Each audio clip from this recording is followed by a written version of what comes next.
And I've been talking to myself. Okay, good morning, folks. Hope all is well and good.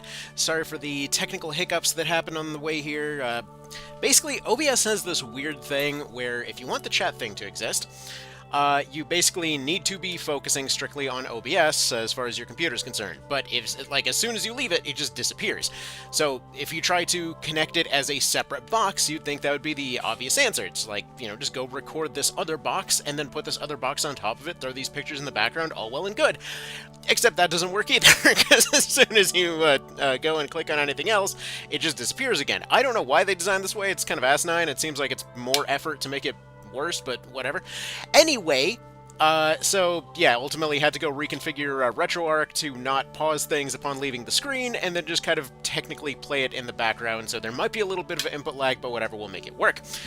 Anyway, so as far as where we were on this run, last time we basically just got a team. That's kind of where we're at right now. This run's about 8 hours in, and functionally all we've accomplished is getting Gryphons, so that's at least a start. Hi there, Jim. How's it going? Alright, we're Baldur's Mind. Okay, fantastic. So, let's see. Do we train? Do we not? I think I was trying to go for... Yeah, I want to say I was... Wait, hold on. Why are my controls weird? Okay, my controls are all over the place. That might take a little bit of a second to relearn. Anyway... also, hi there, Regdren. How's it going? Alright, so I think originally the plan was to try and go for the magic option, though I'm pretty sure we've just wasted a bunch of time sitting here in the menu, and I don't remember how to load, so whatever, this will have to be good enough. I don't think we're going to be going that route anyway. It was just the one way to make the witch useful. That's the one little thing I do remember out of this one. What? So, I'm not sure why we're randomly having lag spikes. That's fun. Can you guys let me know if the audio is okay? OB64 is one of those ones where it basically shows me the desktop audio is showing at roughly 40%, and it shows the mic audio at way the hell higher than that. But then as soon as I look back at the recording, it's like all you could hear the whole time was just some mumbling in the background and the entire time. I feel like folks are oftentimes too polite to not to mention those things. Please tell me if it's scuffed. Alright. Anyway, so yeah, we are doing the usual We Are Gorillas thing, so we have to become one with Harambe at this point. As you do... Let me change some of my menus somewhat, because I have to play this off of the little preview on OBS, which means it's giving me these red lines all over everything. So I was looking at the scene, it's just like, here we go, here's a bunch of random red squares. Try to figure out what's going on with that. Alright, so we gotta get to the Gunther Mines. If I recall correctly, this is the one where we get Mr. Berserker guy and his daughter. So, as long as we get her, I think she's down there in that bottom town, get her over to him. That gives us 2 more commander units. That was one of those other problems that we ran into, that while the Gryphons themselves are functionally immortal, the commanders are not. So if any of the commanders die, that's more or less just permadeath, because we can't change them into anything other than a leadership position. So, that's a thing. See, I remember in March of the Black Queen, Gryphons were really useful. The devs looked at the results and said, well, we're not doing that again? Oh yeah, for sure. I mean, I think I remember hearing in theory that they've got some good team-up attacks or something in some situations, but I also might just be completely hallucinating that, so I don't know. Okay. Let's see here. Just end briefing, yeah. Make red things blue, gotcha. Very complicated concept. Gotta make sure we follow that through. You know, OB64 is weird. It's one of these games that hates emulation so much that no matter... Like, even on official emulation, the few times that it came out officially on stuff like the Wii U and whatever else, from what I've seen, like, even then it has weird visual glitches. The game just refuses not to be glitchy. Apparently it was exactly the same way on original hardware, too, just... Everything about this game was apparently being held together by friggin' staples. Oh well. Okay. So, also, by the way, if you hear random meowing in the background, there's technically still 7 cats, like, right over there in my office, and if you hear a dog randomly upset, we got a couple extra dogs here today, too. so there will be breaks to go do with them as well, as is usual during the brief moments where streaming is actually possible. Gotta go take care of all the animals. Anyway, I remember nothing about the capabilities of this team because the last episode of this was like half a year ago. So let's go do this thing. Let's see. Let's go dispatch some dudes. What do we remember? I remember her...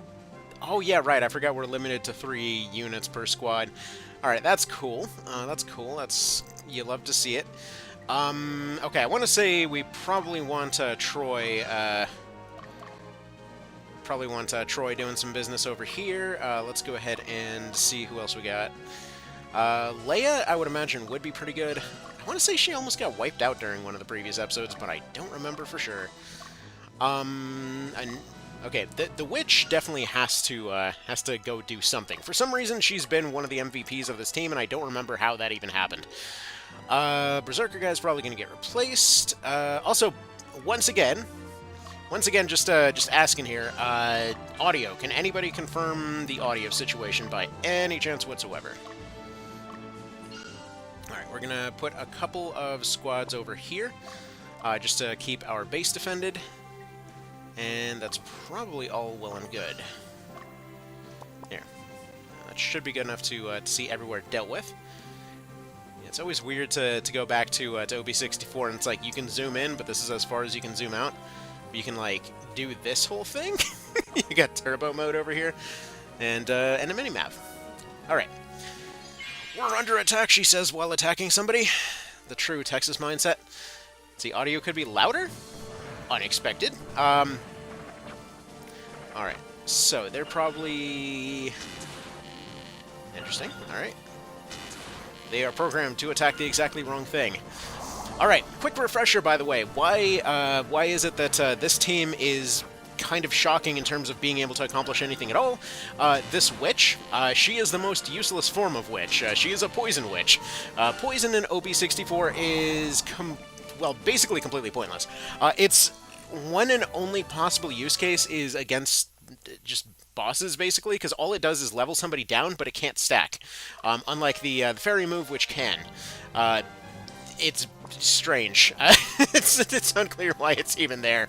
Can anybody else confirm if audio is too quiet for them on their end? Like I said, these preview meters tell me absolutely nothing. Oh, wow. But yeah, all this lady can do is provide one level down to random units everywhere. And if she hits the same unit twice, that is a wasted turn. What a class! Honestly, I appreciate it. Like, this is one class that I use on basically every single run, just because I appreciate the gusto to look at these situations where they're like, these guys are coming in with triple attacks, these guys can fly, these guys can just, like, burn away flesh from bone. I'm here to provide a slight stat debuff and not do anything else. You gotta love it. I mean, don't get me wrong, the stun and sleep variants are pretty darn legit, but she is not. See, speaking of things held together with tape, I remember the Legion system being basically the devs wanting it to be good and pretending the evidence to the contrary doesn't exist. Oh yeah, for sure, dude. Like, I love the Legion system for the same reason that I love the Poison Witch. Like, you gotta love that this is just what they decided to do. Like, here you go. Here's this game about maneuver warfare, about going and surrounding your enemies. We've added specific mechanics to go and hit your enemies from behind and ambush them and, run them to exhaustion, make them fall asleep somewhere. Love how the potentially overpowered story characters somehow getting outclassed by the witch. How did that even happen? Anita, you are a miracle I don't understand. Anyway... but yeah, and then you actually get to use it, and it's like you dedicate all of your army slots to just being one gigantic awkward blob that can't control anything. Like, can we turn very quickly to be able to fight with the units that we want to fight? No.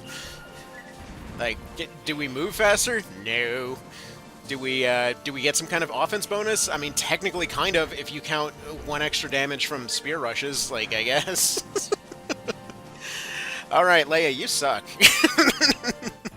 I mean, they got some experience, so that's all that counts, I guess.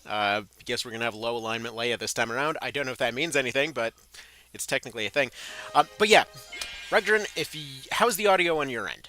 Like, in terms of the... Oh, shoot, these guys are screwed. Okay. What do we want you to do? Because if they can rush down the front guy, that would do something. Where is their leader? Why is there no indicator for... Oh, their leader's dead. Crap. Just attack. See what they do if autonomous. Okay. Sounds good. Thank you. And yeah, I'm hoping I finally got audio figured out for... Okay, please actually run this time, though. Like, she was completely overlaid with another squad. It's weird that she was the one that re-engaged. Okay, Leia. Seriously, no. Go this way, go home. Oh, for God's sake, Leia. You know what? You know what? She just killed herself off. That's... I did everything I could there to get her out of this situation. Yeah, so... For those unfamiliar, if a character dies in this situation, they're just dead. So basically Leia just wrote herself out of the story. Unless by some miracle she guards this. Yeah,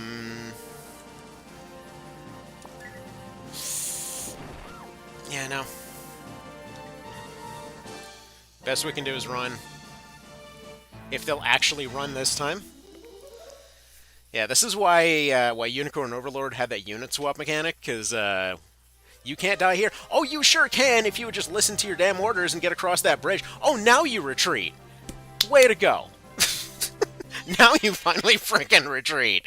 I guess you saw the run again and wanted out. I guess.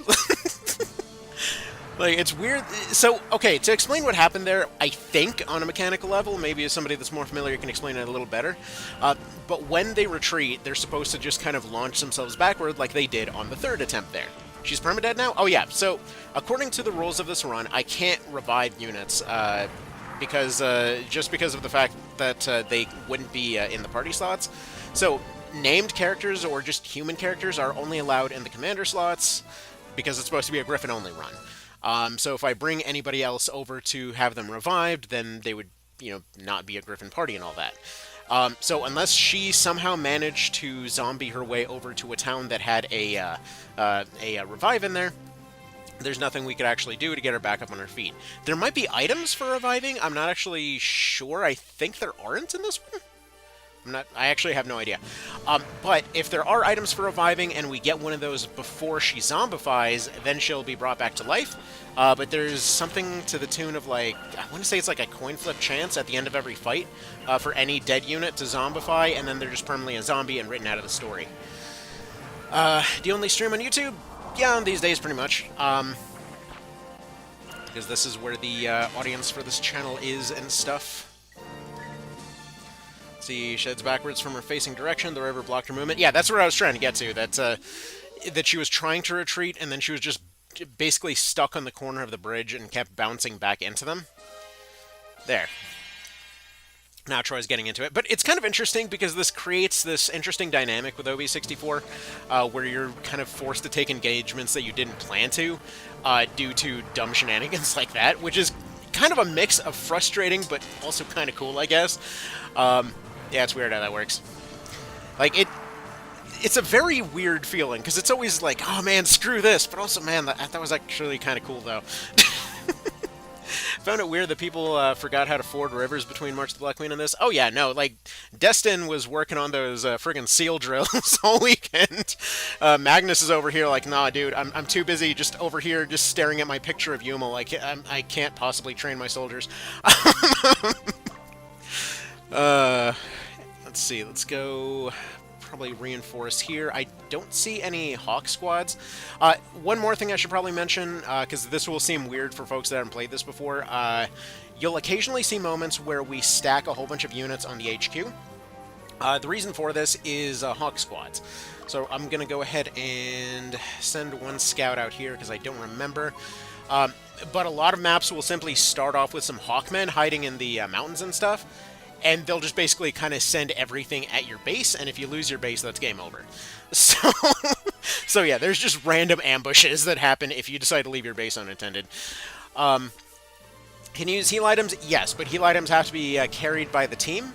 Technically speaking, if there is, again, a heal item somewhere and I can add that to them, then they will be good. For the moment, though, yeah, for the moment, there's nothing I can do. I don't recall there being any heal items yet on this team. Like, this lady would still be fine because her Gryphons are all in the party member slots, so she can just go stop by the reviving lady. Hold on. One thing that is weird is I keep trying to hit my usual buttons for pausing stuff, and RetroArch decided to, I guess, just frickin' randomize my controls, so if there's any weird input issues, please bear with me. Let's see, found a weird... Oh yeah, you already mentioned about fording rivers. Let's see, knows a bit off topic, what are your thoughts on Unicorn Overlord? I'm not sure if you posted a video on it. Dude, I posted a ton of videos on it, I love that game. Unicorn Overlord kicks ass. Like, it's basically the modern Ogre battle in everything except for dynamic story stuff, and, like, honestly, it's freaking amazing. I would say it's easily one of the best SRPGs to come out in a really damn long time. Okay, we got a Witch Den over here, so we can actually get our 2 Gryphons revived. That said, I think Leia's going to immediately... Yeah, no, she basically just wrote herself out of the story. I think we can use some items in between fights, but I can't remember. Like, does anybody remember if there actually are revive items in OB64? Because I remember there only being Witch Dens. Additionally, I'm not sure on this. Like, weird little detail, but Troy is the main one guarding this base. And yet the Witch always ends up going and taking the engagement first. So I'm kind of wondering if it's something to do with her sprite. Like, maybe the fact that she's holding a stick out slightly farther, is that, like, giving her a bigger hitbox or something? These are usually not things that I've ever had to worry about. Anyway, let's see. No new stuff detected anywhere. Let's go ahead and continue on. But yeah, no, the only reason that I haven't done more videos on Unicorn Overlord is the fact that it's on Switch. Realistically, what I should have done from the get-go was picking it up on PS4 so that I could stream it off the Vita. I did the demo on that one, and yeah, it's an absolutely fantastic game. The main issue is that, yeah, recording Switch is a pain in the neck. It's just got a lot of issues. Half the time, like, when I was going and doing videos on, like, let's say Tor when it came out, or on Unicorn Overlord, you'll start recording, and then it'll just have some weird static sound that ends up coming through the dock. And so you have those cases where you just don't want to use the friggin' actual inbuilt audio and stuff like that, because it ends up having some weird whistle to it. Or you have those cases where, let's say, you start recording and you end up having a bunch of bizarre input delays because it just suddenly decides that it's slow now. It was just frustrating. Let's see, when I get a little more time, I want to try Front Mission 2 on Switch. I heard it was really good. I remember playing the original, like, I think it was PS1, whatever. It was either PS1, SNES, I don't know, somewhere in that ballpark. But that one was particularly funny because it just looks like they're dancing the entire time. Like, in Front Mission 1, they're all just kind of static and standing there. On Front Mission 3, they're doing the whole, like, pulsing, breathing robot thing, which, in retrospect, is kind of goofy because why does a robot have to breathe? But it's funny in 2, they just, like, they're constantly skating around. They're trying to do all these needless maneuvers. It's great.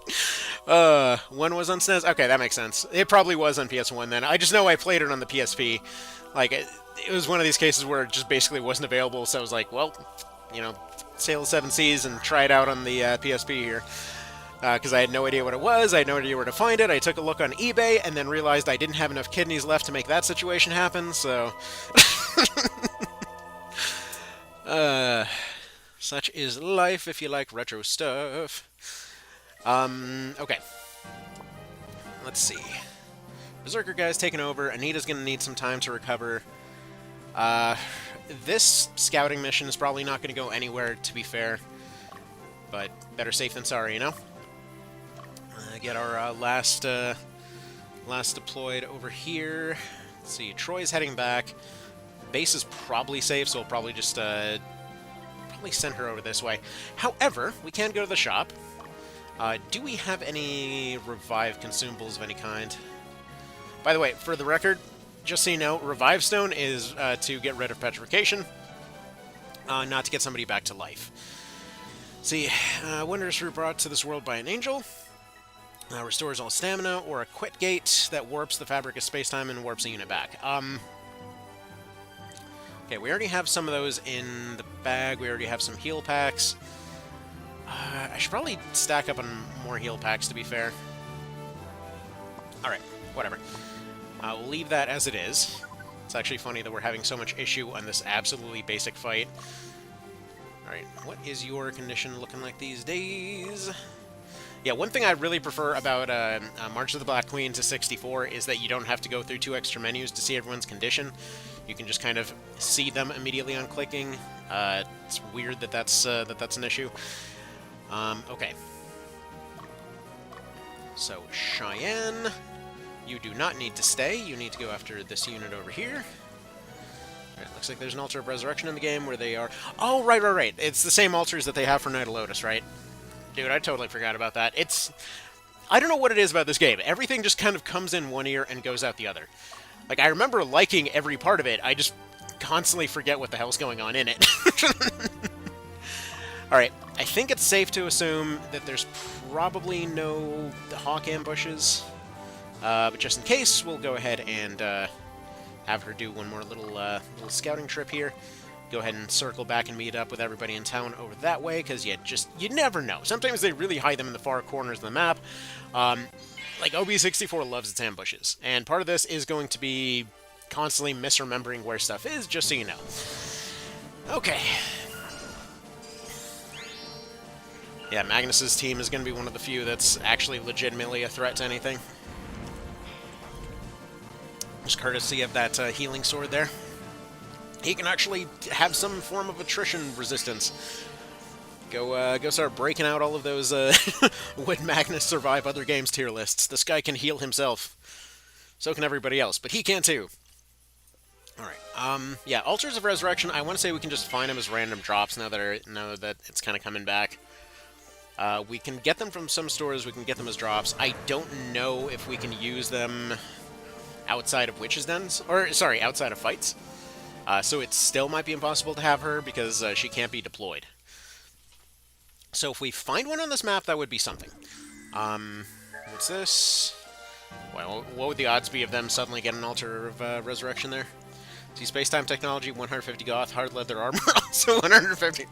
Exactly. I mean, that's this world, dude. Ogre battle in a nutshell. Like, here's the pinnacle of human technology, this flintlock rifle. Also, we have bows and arrows that shoot grenades. Man, now every item pickup, I'm just expecting it to be an Altar of Resurrection. Yeah, no, dude, in probably the biggest juxtaposition of just weird amount of effort for something that's kind of a nothing weapon. Once you get through Palace of the Dead in the PSP version of Tactics Ogre, you go and you get Secrets of the Master, and it's like, oh, you need to go get all these machine parts as rare drops from the actual dungeon itself. You need to go get this lightning orb. You need to go make this fancy metal, and you can make yourself a chain sword, and it's like basically the same as any other sword. It's just lightning now. Hi there, Anarchist. How's it going?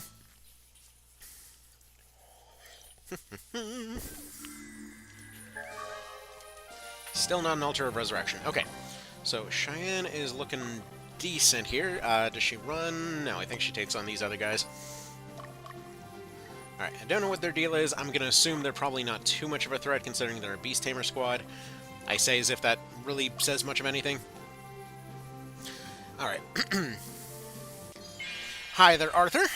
And yeah, the Gryphon run's finally back. Sorry that took a little bit of a while. I love the hilarious newbie kind of squad comps that they have in this one, though. Where they're like, no, they haven't quite figured out who's got a bonus for who. Let's go ahead and give a Beast Tamer to the Golem squad. Like, it makes it seem like they have no freaking clue what they're doing, which is good. That's a nice little bit of environmental storytelling, to be fair. Like, why did the Platinus army do so bad? Well, these guys are morons. The only thing actually worth farming is love and peace, and even then, not really. I mean, okay, but okay. As far as the situation here, the reason that we were looking for an altar of resurrection wasn't to farm them. It was for the purpose of getting Leia back to life, because she got herself killed in a really dumb way, and I do mean got herself killed in a really dumb way. So I was hoping to have her back on the team if possible, because if she zombifies, she's just written out of the story. So that's a bit of a thing. Alright, so he's going to go after this one. He doesn't have a good visual, so he's not going to be very useful there. Alright.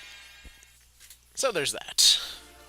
But yeah, I had a brief moment here where between a bunch of other things, there's technically a small opening to do some streamy type stuff, so figured I would go and do that. And yeah, as far as farming is concerned, I honestly don't even know if this one's possible. Like, I know I said the same thing about the ferry-only run, and it wound up being possible, but Gryphons are a little bit of a special case in which they didn't really have some of the weird crap that ferries did. Like, in Ferry's case, they could at least boost their commander unit to the point that they actually ended up becoming a threat. In this case, I have little faith that these guys can do much of anything, but we'll see. We'll see.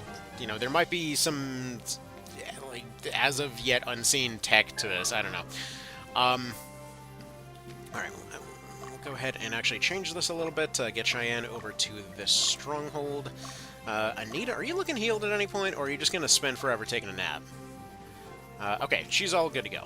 So if her and this other guy, I know Whistler has yet to actually do anything. So we'll have both of them just go ahead and charge ahead. We got one unit that's retreating. I would assume then that Troy is probably fine. We can probably pull our two squads from up north to get a little bit of assistance here. Probably have these guys focus on weakest. Yeah, probably. I love how I told them focus weakest, and they're like, you mean go attack the one with the most health? You got it. Let's see. She couldn't figure out the concept of retreating across a bridge. How good of a leader could she be? I don't know. We kept her around for her sassiness, you know?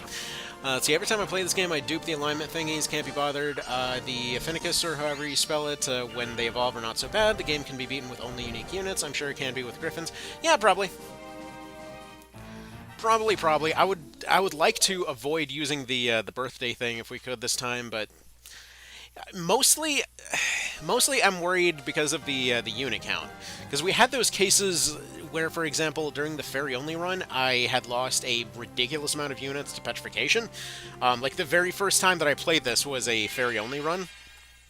And, you know, the chicken ambush in the forest? That freaking thing killed, like, a dozen units by himself. And ultimately, despite being an Iron Man run of the entire series, OB64 was the last one. The only death of the entire series came over a random Sphinx ambush during one of the castle fights. Because ironically, I was staring at a frickin' bird outside the window. I'm like, oh, look, pretty bird. You know, they're over here just carving through this mob like nothing, and then just random Sphinx ambush shows up. Just absolutely bodies the team. But yeah, it's not Phoneticus, it's an Appenicus, I think. For reasons that I know that are really way too oddly specific to explain right now. You know the series that's recommended in the description of the stream there? Basically was going and reading the audiobook version of that. Oh, look at this Big Brother situation going on right here. We're gonna go destroy their hopes and dreams. Or not, actually. I guess not a whole lot of chance, actually. Yeah. You know, I'd imagine a Legion-only playthrough is probably a hell of a lot of fun. It's just a real shame that it only starts halfway through the game. And I've seen... I forget exactly how this went. But a few years ago, I was asking if somebody could make a cheat or something to make them show up earlier, and apparently the game is hard-coded that you can't do it. Like, again, don't quote me on that. I'm not exactly sure what the further situation of that was. But basically, it seemed like the game was hard-coded to the point that it couldn't actually give you anything Legion-wise before that midpoint of the game for whatever reason. Which is weird. Again, it would, like, those legions would be a very useful feature if they didn't insist on making it a narrative moment when you unlock them. It's like, yeah, for early maps, I could absolutely see having this gigantic mob as a big moment to suddenly convey, hey, look, you know, Magnus is this super capable dude that's managed to go and get all these people organized. Yeah, that would be really solid. Instead of, hey, he met his dad who taught him to not be a moron. You know. It is what it is. So yeah, the unit needs to get medals to lead them. Yep. Yep. And even if you've unlocked legions, or even if you've locked centurions, they won't actually do anything until that point. Anyway. Oh, whoops. Should probably pay attention to this thing before we end up losing a bunch more teams again. Does de-leveling soldiers with poison even do anything? It lowers their stats slightly, and it's hilarious that these guys even resist it. Like, why? Why bother? It's barely going to do anything to you guys. What? Who cares? But it's basically the same thing as the Gremlin de-level, except that it can't stack. It's like it is a shittier version of an already shitty ability, from what I understand. According to the folks that know this thing better.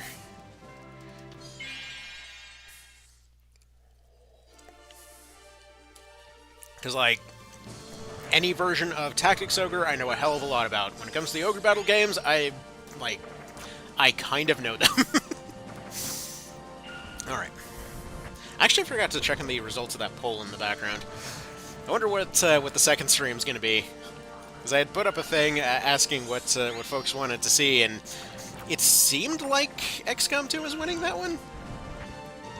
Because I finally got... Oh, actually, no, a little bit of context, because it seems still roughly even between XCOM 2, Reborn, No Experience, and more OP64. The funny part was, I had gotten to a moment in the No Experience run, since most of it is in videos in the background. I'm literally at the last 2 to 3 fights until I know for sure that it can be completed. And it's funny, I was stuck on one particular fight for absolutely ages. Only to then realize that a lot of the other fights are potentially a lot easier, so that stream might not be as long as I thought it was going to be. Because somehow I completely forgot to even experiment with switching Canopus over to a warrior in that one. So like Mighty Strike, or Mighty Impact rather, combined with the usual like why am I forgetting words today? Is Vihander +1 there? And then essentially just combining all that mess together with a ridiculous amount of stacked bonuses. Surprisingly, still 2 shots a lot of bosses for a really long time. Anyway, let's see, what do you prefer with regards to TTK, time to kill, between OB64, kill squads after multiple fights, and Unicorn Overlord, kill squads in one fight? It varies between the two. Like, I don't think that there's really a preferred one between the two. Okay, so they're for different reasons, is the thing. It's kind of the same as the whole Reborn versus One Vision argument. Because it means something entirely different in both cases. So, like, in that particular comparison, One Vision would be close to OB64, and then Reborn would be like Unicorn Overlord.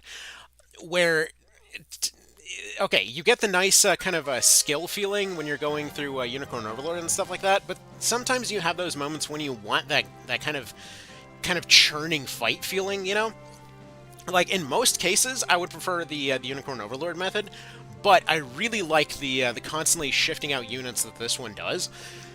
Because what's funny is, while Unicorn does have that, the fact that you can swap them back and forth to avoid the stamina penalty and basically just throw a tired unit out front, like, in many ways, kind of keeps the game flowing, but it avoids this specific scenario, where potentially you're stuck on one particular area, you're not sure how to crack through, your people are getting tired, you can sort of feel the tide coming where they're going to snap and you're going to have to start retreating and stuff like that. Like, right now, I'm feeling the pressure of having sent those 2 units up north, of this one taking a nap and stuff like that. That kind of pressure is hard to quantify in terms of feeling good in a game, you know? It's hard to put a measure on that. Like, and going back to the Tactics Ogre example, like, I really love the speed just feeling that Reborn gives, but then there's still going to be those moments where it's like, yeah, I want to spend 2-3 hours on a single fight in One Vision, because that's a completely different feeling, you know?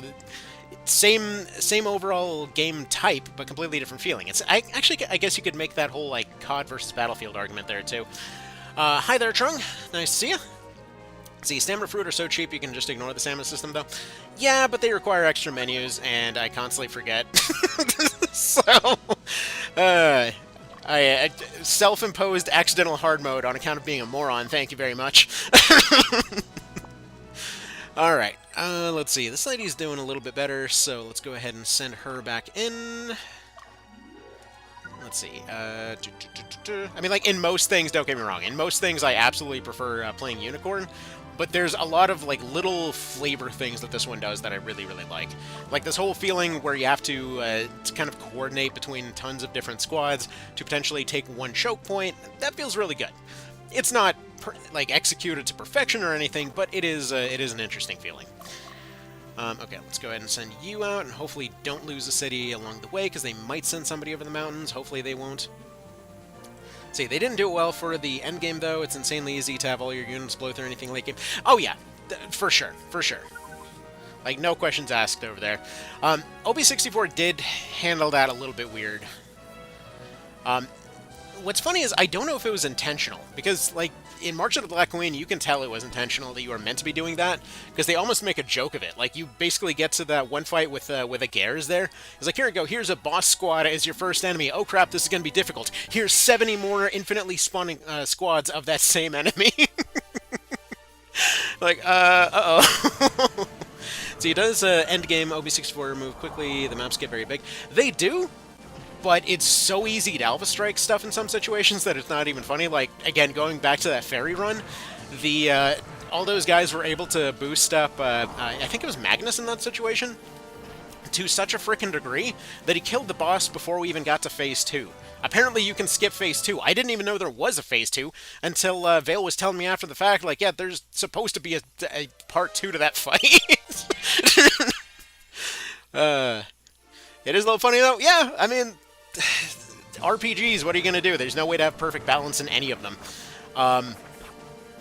Like somebody pointed out a little while ago, like I remember growing up, I had a couple of friends at the opera house that I went to that would occasionally argue about like what ways RPGs should be made or whatever else, and in that particular case it was some like FF8 versus FF9 thing, and they refused to admit that FF8 even existed. They're like, no, this has this balance, this has this balance, and then we have 10 that's perfectly balanced in everything. And then a lot of folks have pointed out over the years that, like, technically speaking, there's, like, it's kind of balanced on account of every character is ultimately the same if you look at their grids and whatever else, which is presumably why the remake ended up getting completely different grids and whatnot as an option, or, like, potentially a lot of early game abilities completely break a lot of the balance. Like, I never really even thought about MP balance on that one until somebody pointed out that, like, the MP stealing move in that one basically turns you into a god. Like, I never really thought about it. I was just kind of liking the setting of that one, to be fair. But, anyway, yeah, RPGs are going to be like that. It's like, none of them are ever going to be perfectly balanced. Like, look at all the conversation that happened with Unicorn Overlord. Like, you constantly had the folks that were screaming that it was too hard, screaming that it was too difficult. You had the folks that were saying that you never had to do anything at all, which was objectively false. You had the ones that were saying that, you know, it was just literally impossible to complete, which was objectively false. Like, there's just no way to have perfect balance for everybody. And then you have, for example, something like Felseal coming in with, like, okay, let's try and give everybody an insane amount of difficulty modes, and then they just refuse to look at the visuals. People will always find something to complain about.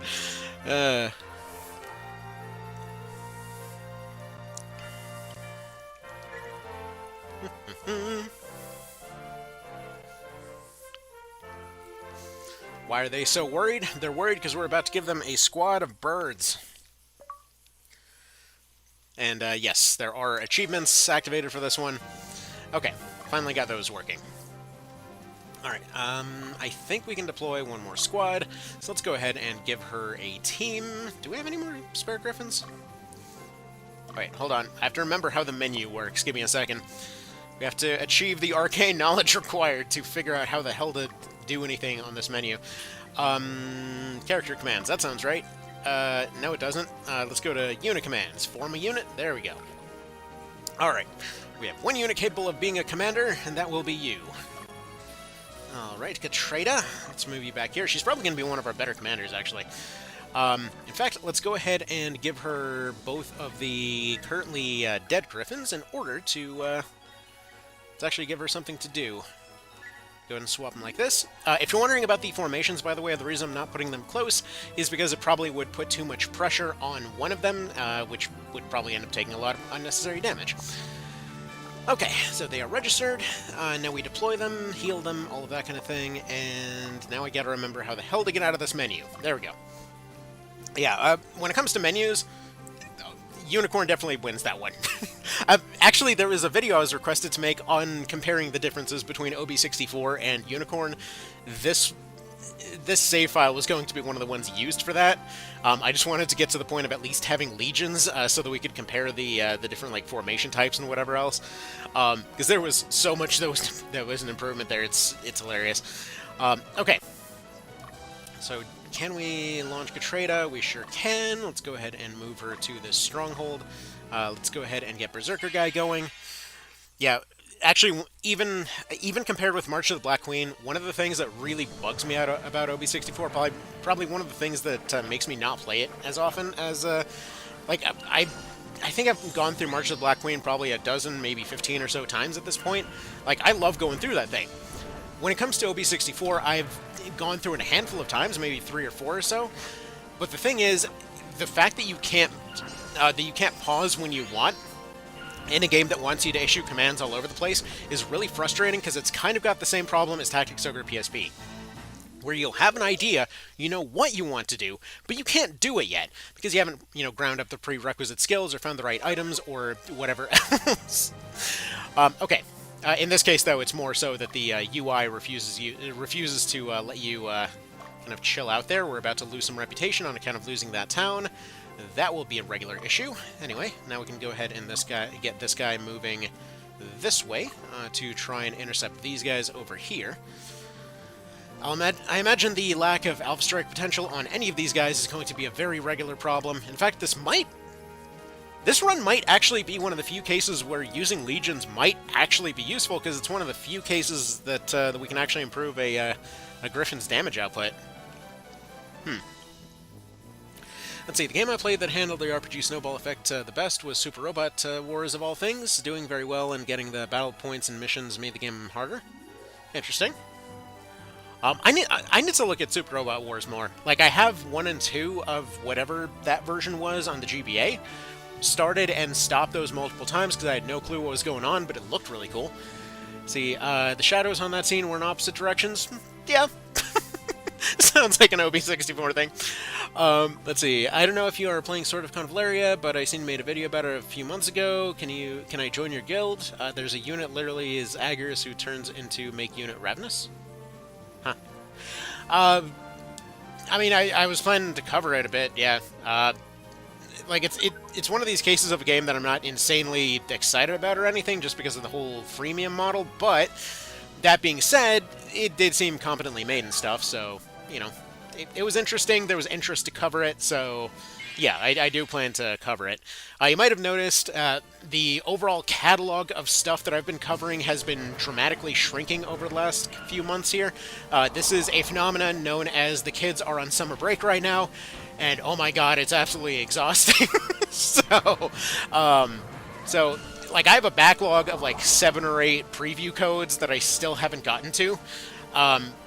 Just because I've just been too tired to try new games.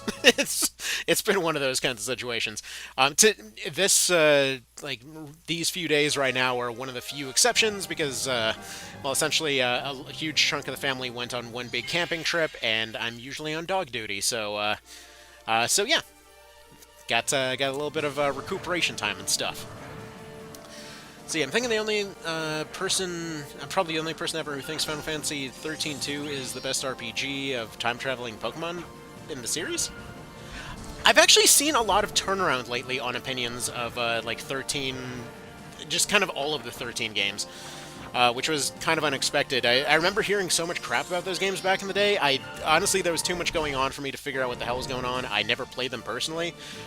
But all of the discourse kind of like what happened with Dark Souls 2 recently just started shifting, which is cool to see. It's nice to see these kind of old games getting a chance to live again. I'm not sure what changed it exactly, but something changed it. Like, for example, with Dark Souls 2, I always loved DS2. It's more gamey than some of the other ones, but frankly, it's just the exploration that I really loved in that one. Like, going through Majula in that one, it's like, this reminds me of looking through dilapidated properties. They got that vibe exactly right.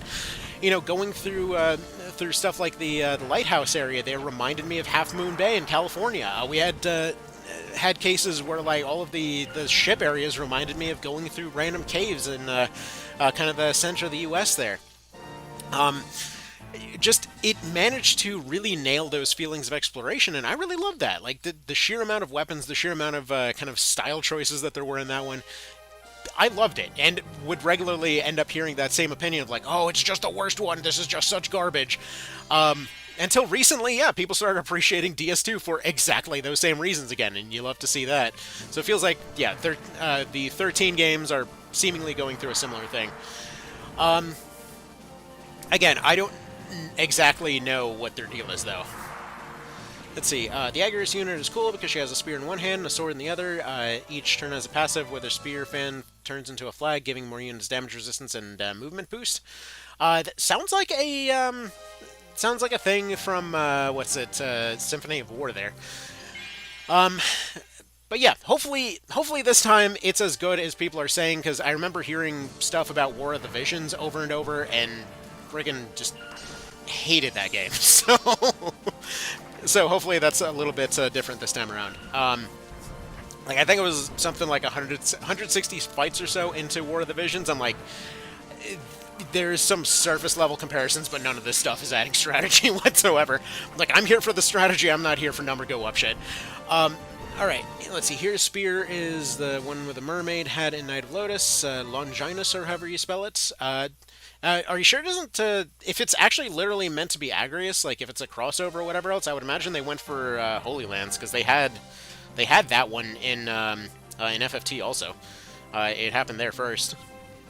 See, I'll always consider FFT series a blight on the franchise. I mean, it looked confusing, but again, I'm sure somebody must have had something there. I don't know. I don't know what the discourse is about it being good or bad specifically as of lately. I just know that I've seen a lot more videos popping up of like, well, maybe this was better than we thought. Nobody likes them at all. Yeah, again, like, overall discourse for the longest time was just that they were not a game worth even remotely investing your time into. Lots of talk about every situation being a corridor. Lots of talk of,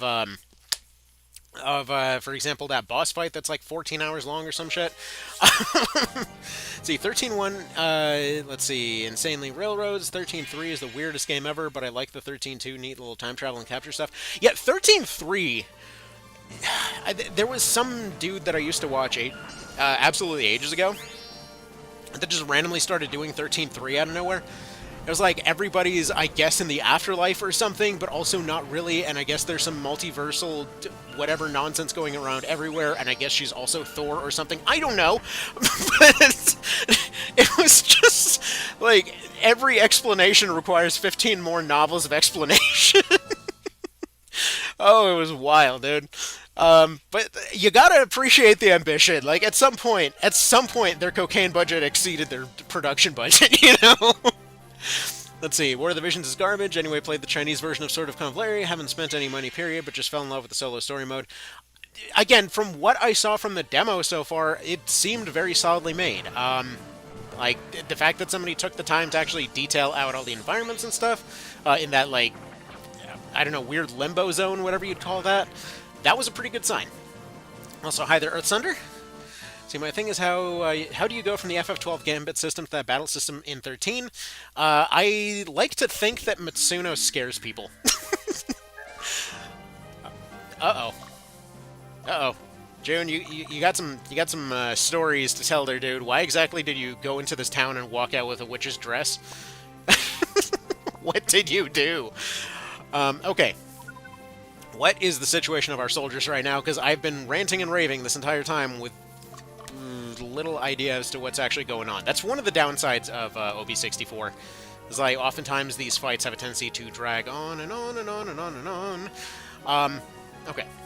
Do you have any items? No. Do you has health? Is this guy going to fall asleep before he gets here? Probably. So, here's the deal. You are going to move over here, very slightly, and then you're going to take a nap. Bean is going to quickly intercept these guys before they get too close. I'm going to go right there. We're going to have Anita, I think. Just continue holding the line, because for some inexplicable reason, she is just absolutely just dunking on the entire game, for reasons I totally don't understand. I thought I already revived her Gryphons. Apparently, I did not. Let's go ahead and fix that.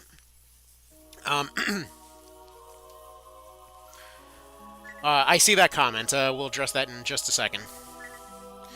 Alright. Yeah, bring Gressel back. Bring the other guy back.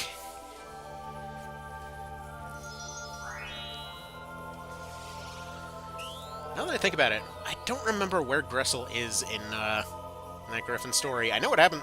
I know Niter gets friggin' impaled. Anyway, let's see. Also, yes, Alvin, it is indeed OB64. Let's see, plus the fact that they use the same music composer as FFT and FF Tactics brings me the feels. True, true. There's also that. Let's see, would play recommended on Steam, just not on your phone, unless you just want to play it on the go? I already have it on Steam. I don't want to put any more stuff on my phone. Despite mobile gaming coming a really damn long way, I really do not like playing games on my phone. It just, I don't know, it doesn't feel right. Like, seeing XCOM 2 on my phone, incredible. Like, I love seeing that it's possible. Just hate playing it on it. It felt amazing on an iPad. It's not a touchscreen thing. It just doesn't feel right to play it on a phone. Same thing with One Vision and stuff. Like, I love that it's possible on there. I love that it's possible to use all of the HD mod and stuff on it. I'll still always prefer it on a PSP or Vita, because that game just needs buttons. I need my muscle memory for all my buttons. Let's see. Recently hyper-focused and beat 8 Armored Core games. Nice. Depending on which ones you went with, that took a whopping 3 hours.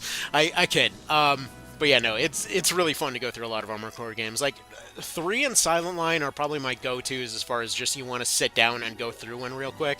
Because they're so straightforward. They've got just enough variation that you have something different whenever you want to go through, but, like, the balance is just right to make a satisfying quick playthrough that still feels difficult enough.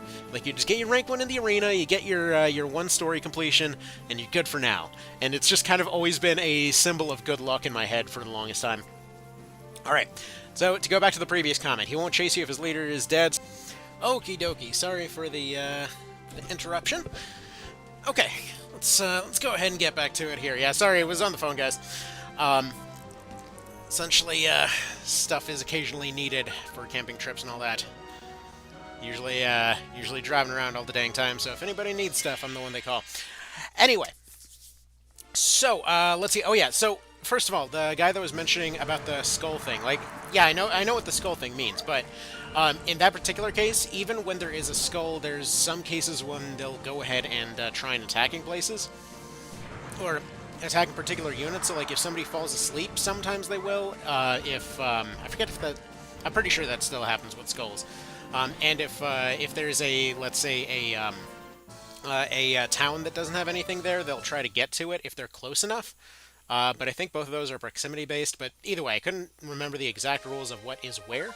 So, to that end, I'm just going to have him go over here a little bit farther away, so that if it is a proximity thing, he doesn't have to worry about it. I assume those guys are probably going to march their way back down over to the mine at some point, but that's just kind of what it is for the moment.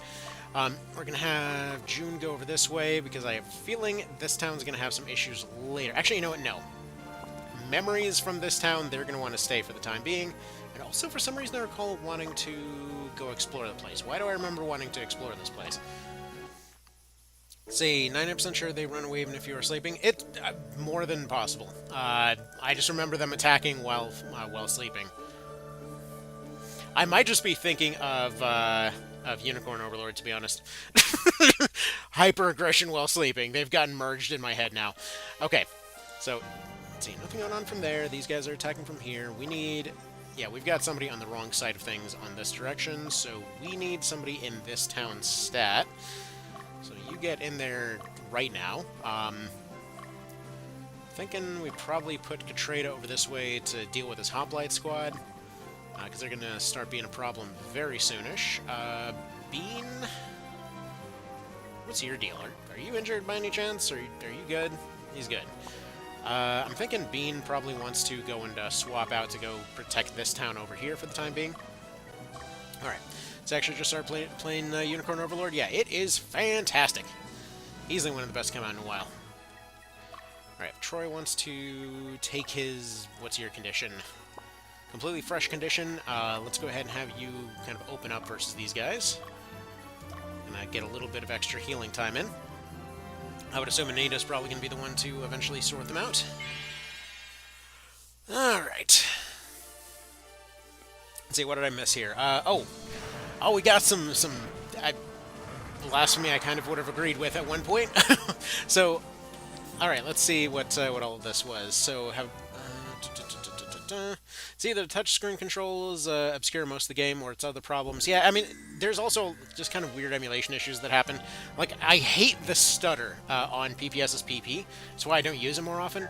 It's not much, and it's probably something you probably won't notice much if you're not familiar with original hardware, but, like, once you've seen it enough, and the little stutters and little graphical glitches are just, like, feel like everything's wrong, you know? Because you have a bigger problem with mobile game monetization than the controls usually. Yeah. Depends on what they are. Also, one of the cats says hi in the background. It's the mom cat in this case. Though I will say there are some funny exceptions. So for the most part, yeah, absolutely friggin' hate that monetization thing. It is super annoying. And like recently, my wife got us all trying one of these apps that basically is supposed to give you gift cards and whatever else for playing god-awful shitty games and whatever. And it basically became this weird curiosity. It was like, just how bad can this get in a lot of cases? Because some of them are just downright appalling. I think the funniest example is this stupid thing called Dice Dreams. The only reason that anybody would ever try it whatsoever is because it's always on the top of the list for giving you the most stuff towards gift cards, right? And don't get me wrong, it's nothing to write home about. It's basically completely not worth your time, even in the best case scenario. But at a certain point, it just becomes a study in, like, how far did they take this? Because in that case, the game is literally just throwing dice. It's all it does, at all, whatsoever. That is the entire gameplay. You just throw dice, and then by winning, you get the ability to throw more dice. It's...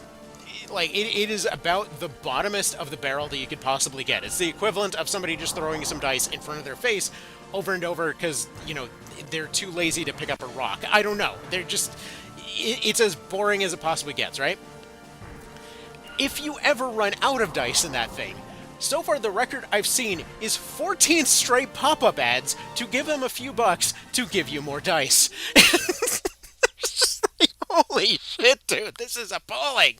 Oh man, but yeah, it's certainly a thing to look at. Not a fun thing to look at, but it's a thing to look at. You do get the occasional, like, they actually tried kind of moments, though. To be fair, like I was telling Regdrin about one recently, that there's some old arcade games and whatever else that made a comeback there, and those are pretty decent. Like, you still get the occasional complete bullshit there, but still, like, there's at least a game to enjoy there if you're sitting waiting in line at Taco Bell or something. See, it sounded pretty mad. Shmups shouldn't have pay-to-win options. I mean, yeah, to be fair, like, while it is pay-to-win, it's like... and don't get me wrong, I'm not saying it's amazing or anything, but if you're looking for just some nonsense to play in line, while waiting for Taco Bell or something, and you happen to have forgotten your Vita at home like I did the other day, I was like, yeah, you know, whatever, I guess it's technically some buttons to press, but the thing was, the reason that I was saying that it sounded, it was kind of unusual to see somebody try to put in some balance and that kind of stuff, is technically it's pay to win, but it scales up every time it happens, so like the way that pretty much every level is designed in that one, is that you will get about 90% of the way through, and then some bullshit will randomly kill you. Is it avoidable? Yes.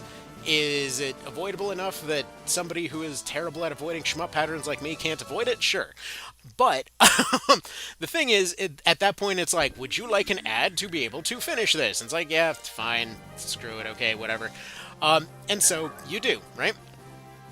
Anyway, the thing is, though, that's basically as far as they seemingly have stretched that up to this point. Where it's basically just one thing and it's done. If you die again beyond that, it's like it's basically a completely egregious amount that you probably will definitely not have on hand. Because it does the usual, here's some completely made-up currency that we're going to pretend is worth something kind of nonsense. It's like the first time, it's free. The second time is like 30. After that, it's like 100 or something. For the sake of context, you get like 2 for beating a boss or something, so it's dumb. It's literally only there to get the folks that were going and dumping whatever amount of money into the whole thing. But also, it's a little bit bizarre that they're then going to follow that up with like 700 levels of this exact thing. So somebody's making bank on that, but there is actually a game there, at least. It's an interesting thing to look at. Alright, anyway. So yeah, it's meh, but it's something. It's better than a lot of the garbage that I've seen there, which doesn't exactly kind of put that bar up very high. But it's something. Realistically, 99% of the time, I would say just go, like, friggin' emulate Pokemon or something. Like, PokeMMO is amazing. Also, I just lost one of my long-timers for absolutely no reason. Fantastic. Anyway, so, there's another several free units, I suppose. Goody goody. Can we retreat you? Let's have you maybe retreat anywhere, please. Yeah, great, cool. I should probably be paying attention to this thing, huh? Alright. Okie dokie. Leave the rest to you. Bye, Whistler. He has whistled his last whistle. And that Gryphon is about to get turned into chicken nuggets. What a shame. He'll be fine. Again, one of those weird mechanical limitations about OB64 is that anybody that's not humanoid can't zombify, so they cannot die. How dare you say PokeMMO is amazing? That unsub. Okay, I don't know what the late game of it looks like. I just like the option to be able to emulate all of them in, like, one thing. Okay. Let's see. Although, what's the story there? Feels like there's a story there. Why would somebody be mad about that? Man. Alright. Let's go get Katrata out there. See, not gonna lie, I have like 20 shinies in that game. Alright, fair enough, fair enough. Okay, we're making jokes then. Gotcha. Dude, you never know. You never know. To this day, I still get angry messages every now and then over people that are mad that that I even cover Tactics Ogre Reborn, because like, no, you're supposed to love the PSP version more. I'm like, no, the PSP version was designed by crackheads. What are you on? I know my customization options, where you just unlock stuff a couple levels early. Oh my god, it's so immersive, you guys. Oh god, there's so much Mandela effect in that game. Why are there witches' dresses all over the place? What the hell kind of orgy did we miss? But yeah, no, PokeMMO is neat. It's actually one of those ones that, like, randomly I found my, my kiddos playing one day because they needed something to go play at the vet. And so, so I was like, well, they like their Pokemans, let me go ahead and give them this thing, because I didn't have black and white on me, so I was like, let's just put PokeMMO on here. It has black and white in there. You know, let them go and try out these other games. And it was cool just to have them all basically in the same overall form factor, you know? Like, one of those issues that comes up whenever I try to show them how to use emulators and things, because we got them old phones to be able to go play games and such. Like, they just got our old hand-me-down phones. And yeah, they just had the biggest issue with trying to use even something like, what the hell was it? It's a Lemeroid, that's what it was. Because even in that case, they just wouldn't be able to figure it out. And when I was asking them what their problem was with understanding it, they're like, we don't want to be able to go, we don't have to go through one menu to go through another menu to go get to the game here. I don't know where all these menus go to. Like, okay, you know what, that's a completely fair thing. Like, I just want to be able to press the button and play the game. Fair enough. fair enough. I'm not going to actually give you online features on your phone, though, so you're not getting Poke MMO, but it's good that they understand why they're having an issue with it. Okay, let's go ahead and move you over this way. Let's go ahead and get Bean in here, because we need more reinforcements, because these guys are doing a terrible job actually punching through anything. Yeah, not gonna lie, this would be around the point when having Centurions would be really useful to actually boost their damage here, because they don't really have much in that department. These guys are probably gonna get tired-ish before they get there. Here, let's see. Let's go ahead and probably put a little bit of a squeeze on here. Let's go ahead and move you here. Yeah, I mean, speaking of other games that are technically good, but just, like, suck to play on phones, GTA San Andreas and stuff like that, fantastic game. Phone version is not only bizarrely buggy, but just, it's some of the most unsatisfying controls that you'll ever see. Let's see, are you gonna make all the leaders beast tamers? Some of them. It's not really gonna be the make or break thing here. Let's see, but I press button, I should be able to play game. Fair enough, fair enough. Alright, let's get Anita in here. I feel like she's probably the one that we need right now. Because we're going to have to sacrifice any kind of gaps anywhere else. So we got to make sure that they can't get anybody through. Alright, Jill, what's your story? You are in perfect condition. Let's go ahead and get you over here. See, like, right now, there isn't really a whole lot of necessarily compelling gameplay going on, but this feeling of surrounding everybody, just kind of putting the squeeze on these last few towns is very unique, you know? It just feels interesting. And that's one of those things that Unicorn doesn't always have. Like, it does occasionally pull that off, to be fair, but, you know, it doesn't always have that. So you don't think I ever used Beast Tamers once in this game? Yeah. They don't come up very often, though. It is really funny to see that that one time when you have Yumel getting chased down by an entire army of random units, and then he's just got the Gimp Squad after him. That's just 3 Beast Tamers with whips. Like, what the hell kind of kinky stuff did they get into while on the road there? Alright, let's see. Yeah, so they're starting to split. They're going to send some units out. They're going to start going after these things over here. So you go that way. Anita, you go this way. Alright, there we go. It's something. The touchscreen controls are not good. Yeah, it depends on the game, but for the most part, definitely. Like, I really, really hate touch controls, and part of it is, like, sausage fingers. It already made it hard enough to play violin back in the day, but, like, my fingers physically start to hurt playing some things, like that shmup thing I was talking about earlier. Maybe there are some addictive qualities to that thing, but, like, I can play it for, like, 5-10 minutes tops before my fingers start burning, so no thanks. But yeah, just... I hate that feeling of, like, your fingers starting to get all kind of raw and roasted from trying to play anything on a touchscreen. It sucks. Triangle Strategy thoughts? Great game if you're writing. Lots of potential to do cooler things that they didn't necessarily do. I do plan to still do that no camp run at some point. Because, yeah, that's the thing. It's one of those games that's fun to play, but the dialogue doesn't know when to shut the hell up. Like, and part of that isn't really necessarily a fault of itself, necessarily. It's just after you've played so many, after you've gone through Tactics Ogre so many times that you're used to that sort of efficient dialogue, seeing somebody take 4 times as long to explain the same thing feels almost offensive. So yeah, the gameplay is fun, though. I really don't like the way that the bosses are balanced, though. Like, especially, probably one of the most egregious examples that comes to mind is... come on, let me pause the game, please. Thank you. Pause. Pause. No. Can I pause yet? That's one of my issues with OB64, is why I don't play it more often. They will be mashing pause to try and issue the order for this one person to go do the thing that you need right now. And you can't, because it's too busy going through UI elements. It feels like... This feels, in many ways, like it needs what the Twisted Metal 2 community did, where it gave it a patch to make it so that all your commands happen instantly. Anyway. But yeah, so there was a lot of potential in Triangle that I thought was not exactly put up to its just kind of highest standard, as it were.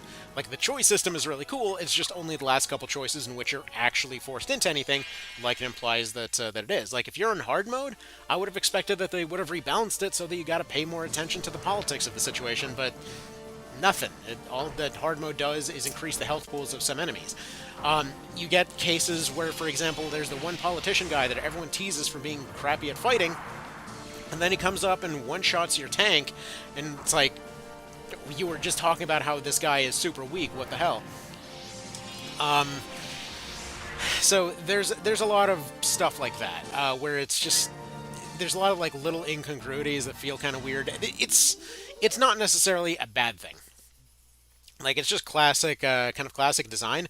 It's just super weird to see like Tor coming out and then just to deal with a lot of those incongruities. Reviews come out, hey, look guys, it's it's classic design. It's just as aged as anything else. And then you get like Triangle coming out, oh my god, it's so new and novel. And the one that's using that classic design is the one that's considered new and novel. The one that's actually changed all those systems for the better is the one that's considered aged. Like, what the hell's going on here?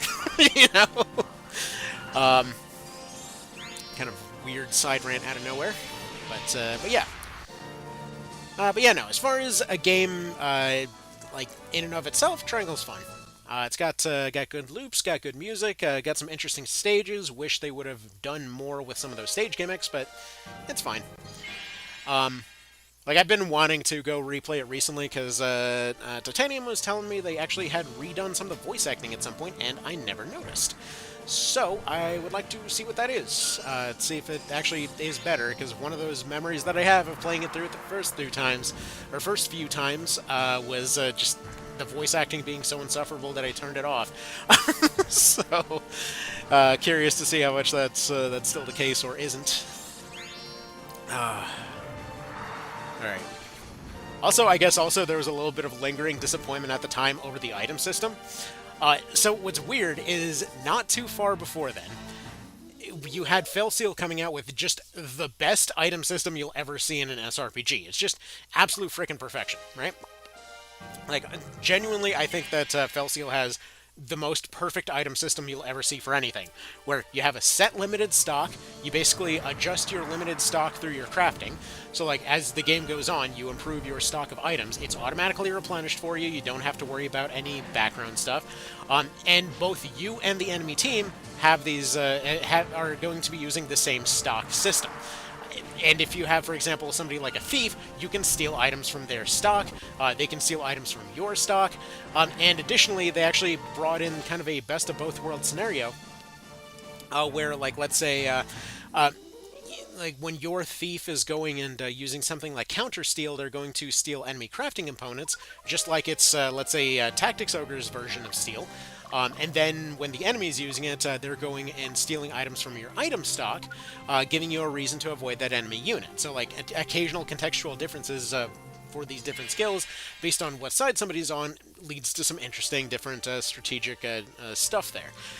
So, like, you might avoid attacking that thief because they might end up stealing one of your revive items, or you have other skills, for example, that will interact with that item system. So, like, let's say you've got an item specialist, and you tell them, okay, your throwing rocks have double item potency, and then also we use patented usage to give it an AoE effect, and now instead of a guaranteed, like, fixed 50 damage that you were doing with that rock, now it's an AoE guaranteed 100 damage that you're, throwing out of them. You're then going and extending that range by giving them multiple throwing item hands, and now they're basically just, like, using this thing as a long-range guaranteed damage rocket launcher. It's just, you have this perfect system that was around for a couple of years before Triangle came out, and it felt really disappointing to see all of this talk about, like, oh man, they're doing so much that's revolutionary. They've gone and been inspired by so many different things, and then it's like the item system is the same old basic stuff that it's been since, like, the frickin' NES or whatever.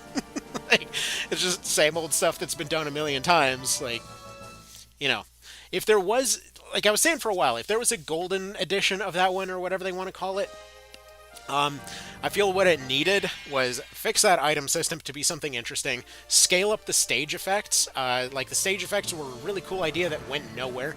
where, like, you have lightning, right? You've got lightning that travels through water. Cool system. It will always do the same amount of damage. It's the same problem that Tactics Ogre PSP had, wherein it would essentially throw in some mechanics that matter at the time, but not anywhere else. So, like, for example, with that lightning thing, again, it's threatening in the early game and is basically worthless in the late game. Like, I remember I was really excited during, for example, one of the fights, I think it was like Pink Route Salt Flat area. And there's a lot of water there, and like I have a lightning mage, I've got this boss over there whose AI is broken, and they are sitting in the water. That was the other thing, the AI constantly breaks in that game. So their AI is completely broken, and what what can I do here? Well, I can keep zapping the water and kind of electrocute them from a distance. This would be pretty cool. And then only to then realize it's still doing the same damage it did at the very beginning of the game. So it's just doing nothing. Yeah, this lady is going to go backwards here and stop chasing this guy before we chase him right into town. However, Cheyenne, you are going to go over this way. And you are going to go chase this guy down from this direction. There we go. Alright. Go that way. I don't know, is there something happening with Triangle that there have been a lot more questions about it lately, by the way? Because it does seem like there have been more questions about it for some reason. What's funny, though, is I was theorizing this during a video that wasn't ever released about about doing the no camp challenge for that one. And during that, I was saying that it honestly kind of felt like when it came to the camp function in that one, that it must have been an Endgame edition or something, or a sort of like late in development edition.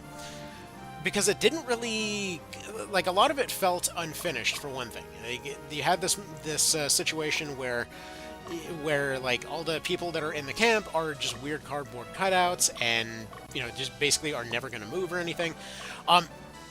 But additionally, there was this weird quality to it where a lot of the stuff that you could do there, you could technically do in the field in other ways. So, like, you have the what the hell's it called? Like, renown shops, resolve shops, something like that. Whatever your points are that you get for spending on your upgrades.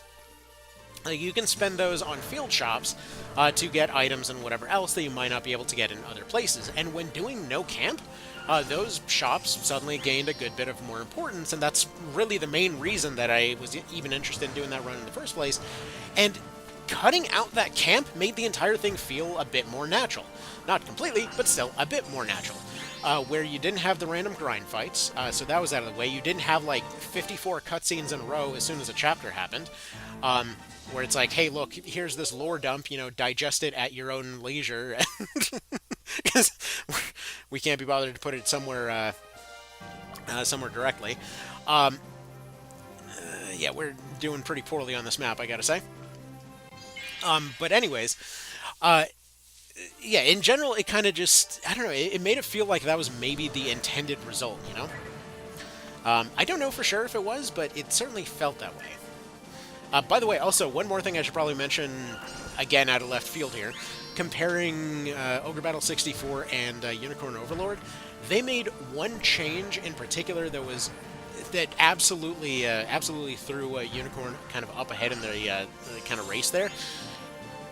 And that's that healing actually counted as part of your points. Like, you'll notice right here that these guys are repeatedly getting pushed back, despite the fact that they're like winning fights on paper, but only technically losing them. In Unicorn, your healing counts as part of your score as to whether or not you won or not. And in this case, yeah, they're regularly being put into positions where they're just like essentially winning but losing at the same time, All right, you're just gonna go take out this one.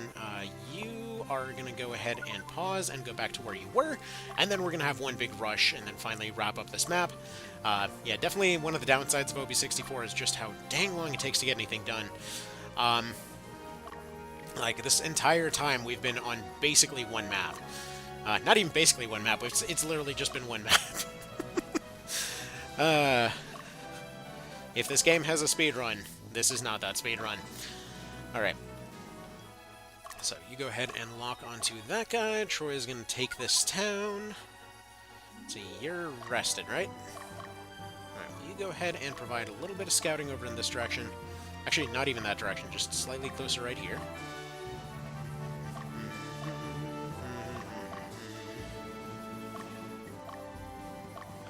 Anita, where the hell are you going? You're supposed to be taking out this guy. That was weird. I think I might have accidentally ordered her somewhere else. See, what are you talking about? You have a bunch of flying squads. That's speedrun material right there. God, I wish. But yeah, that's actually the main reason that we're not replacing everybody with beast tamers. Once we can get Hawkmen, sure. So far, we need to get to that highway map to get Hawkmen, from what I understand. So we'll get there eventually. It's always underutilized flying units. I mean, flying units barely existed in this one. So, for the sake of context, in March of the Black Queen, if you have any flyers in your team, your entire squad just flies. In Unicorn, if you have a flyer as your leader, the entire squad flies, but it scales its speed based off the kind of average speed of the party. Oh, damn, well, there goes one of our Gryphons. In the case of 64 here, you have to have an entire team of flyers in order to fly. And it's also worth mentioning that there's almost no flying units in the game. So if you ever see, for example, a bird ambushes all the frickin' time on random maps, it's basically the same party that ends up attacking you, of a Raven Man leader with a bunch of Hawkmen as their followers. It's because the Raven Man is the first one that's able to lead a party. Regular Hawkmen are not able to do that.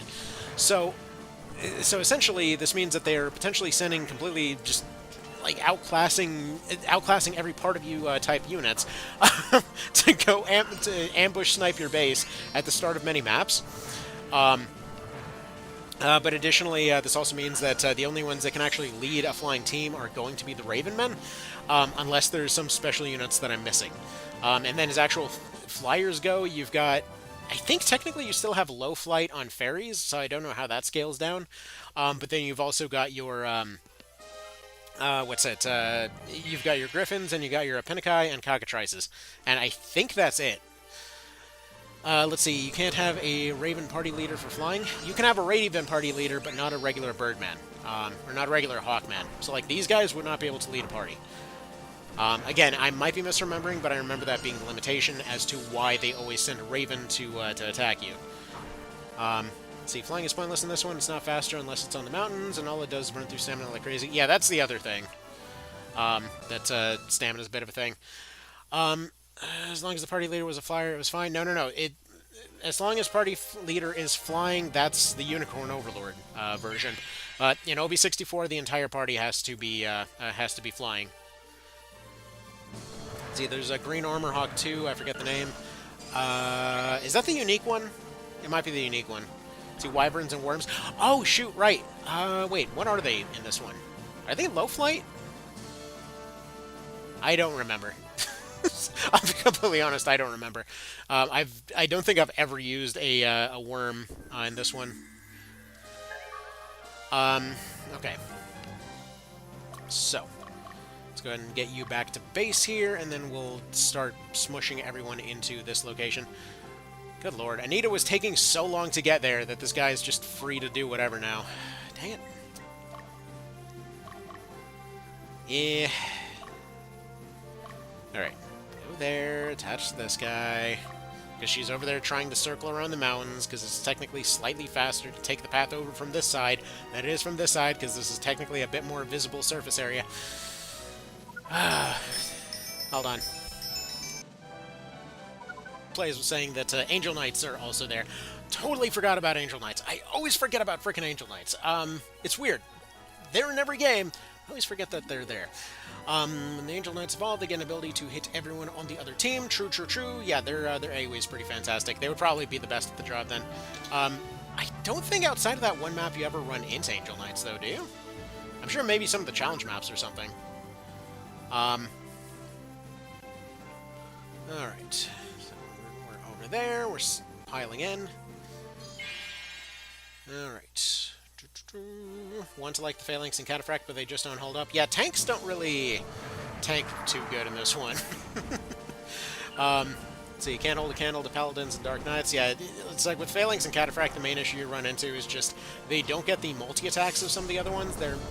it's supposed to be balanced against the fact that their defense is higher, but offense pretty much always just crushes defense in this one, so that's a bit of a thing.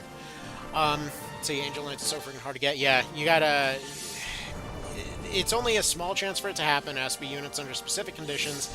It can only be the lady units. They have to be killed off during a fight. It specifically, I think, doesn't have to be like during the day or something. So you have to die a lot to get them and be lawful. Yeah.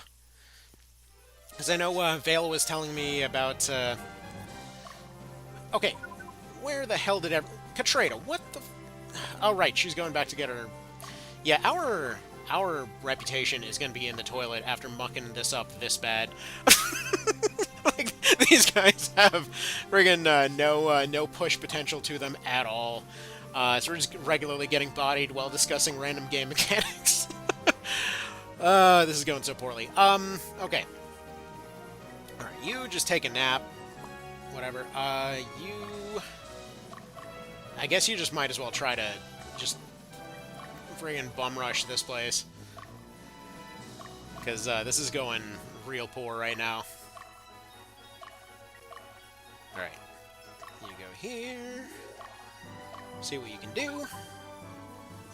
Alright. Let's see, Angel Knights are suffering. You have to die to get them. Doesn't the Angel Knight Brooch have a hand in this? Oh, wait, right. I forget if you need that or if it's just something that improves the odds or something. See, not sure, but I'm pretty sure you need the Needle of Light in your inventory. Oh, shoot, right. That's a part. Okay, so yeah, one of those other weird quirks of OB64, you have to have the prerequisite equipment in your army or in your inventory somewhere to be able to even evolve somebody at all into a particular class. So yeah, if you don't have their uniform ready to go, they can't transform, they just kind of die for no reason.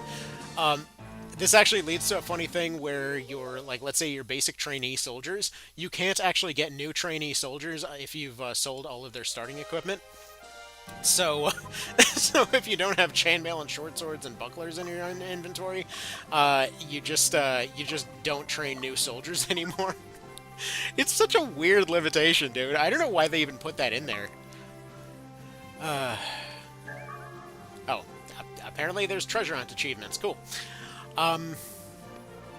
Yeah, dude, this game's so bizarre. I love it. It's just so weird. like, the series in general always goes out of its way to not be normal, but this is especially in that category of, why can't you just be normal? I mean, it's almost like they were in a race to outdo each other throughout the entire series of like, hold up, guys, we need to have a bunch of weird limitations. Hold on, that makes too much sense. We need to go ahead and include class marks in this, so that you specifically have to obtain a license in order to be able to be that class. Hold on, that makes too much sense. You need to have all your inventory slots already assigned, as well as a bunch of stats that you don't know ahead of time. And then on top of all of this, you have to you have to achieve just the right circumstances in order for a unit to go and evolve. Anyway, yeah, Knight of Lotus was just sitting there in the middle, like, hold on, I try to make sense. Like, why did they kick me out of the room? It's like, I thought we were trying to make a game, not be a crackhead party. Alright, yeah, there's a pretty solid chance that somebody's taking over even more towns before we get there. See, also, Centurions are not worth making. True, true. He says he's gonna send you to hell with his bare hands, and yet he doesn't do that. Is he just stupid? Okay. His bare hands are apparently a hammer.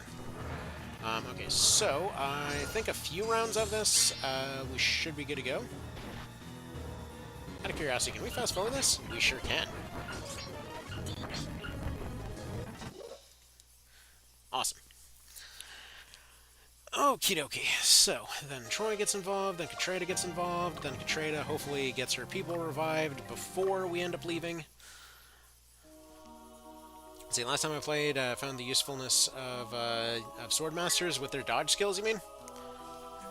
Like, I didn't appreciate the usefulness of Fencers for the longest time until finally seeing them dodge like 3 attacks in a row, and like, you know what? It's not much, but it's there. I can see that working.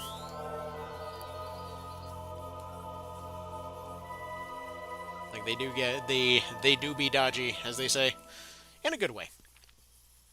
Um,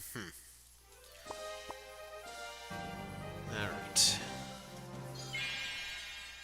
Man, this one takes a while. That's for sure. Alright, more leader rushing, please. We probably should have been in here a while ago. I think getting access to Raven Men's really the thing that's going to make the big difference here. See, one of the issues with this whole thing is that while you can get Hawkmen, and technically you can get them the set requirements through training to go get yourself Raven Men, you can't get access to their equipment until later, if I'm not mistaken. So that wouldn't necessarily help us either. Yep, I hope if they ever make another Ogre battle at some point that they never bring back this equipment system. It's so cool, but it's so dumb. Okay. And there we go. That dude died. Get our confetti fireworks. Get a mace. Get 6 more soldiers that we're not going to use because we can't train them. Get this dude. It looks like he's really just got some spandex on his arms. See, so many things in this game are needlessly confusing. I mean, it almost feels like it was designed out of spite. Who knows? So I still think it's funny that the hard piece of gear to find for Black Knights is the cape. Gotta have the cape. Well, yeah, heroes don't wear capes. They're no hero. The only qualms I have is you can't get Karth in a good Chaos Frame route.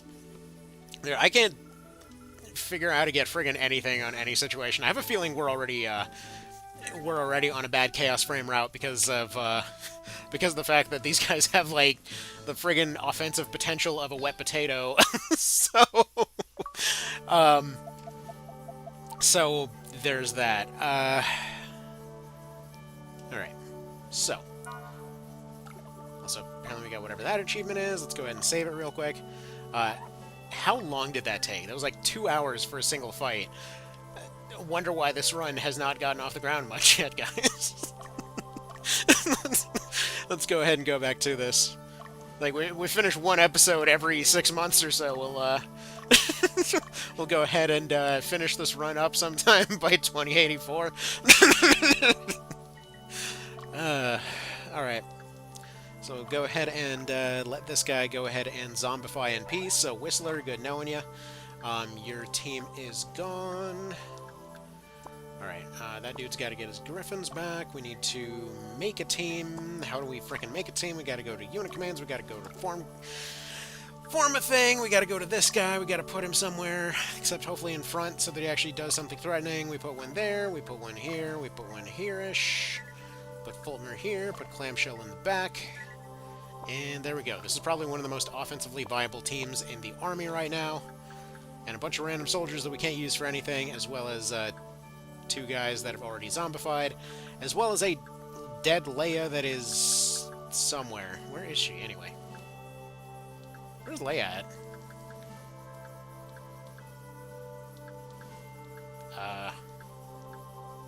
Huh?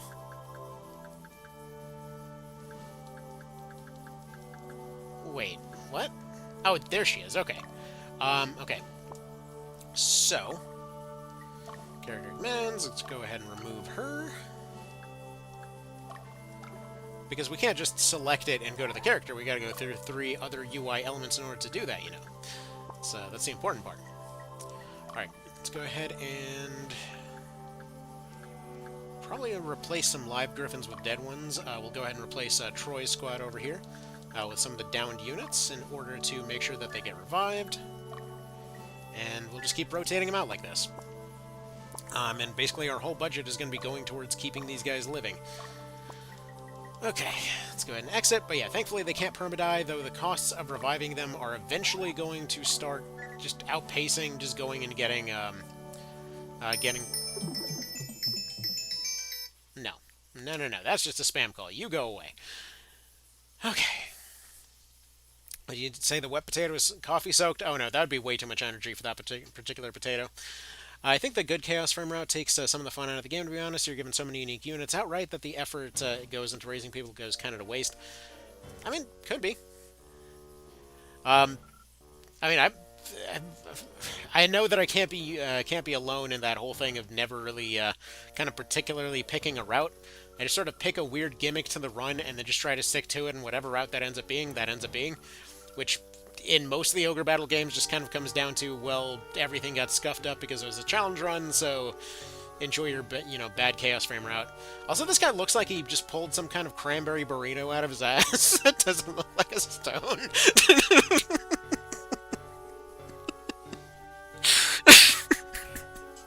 Like, it looks like some kind of just, like, bizarre taco made of rubies or something. That doesn't look like he's holding a stone. He's got a scoop hand. Not to mention, it's absolutely painful without getting cheating in alignment modifiers. I don't know how anyone keeps track of the alignments. They just sort of happen, and I hope it works out. A reverse tonsil stone. Oh no. Why does Warren look so... Or not Warren, why does Hugo suddenly look weird? I think that's an emulation quirk. It looks like he's got one eye way bigger than the other. There's Destin, the guy that gets weirdly emotional in this one. He was more of a cherry Danish. There we go.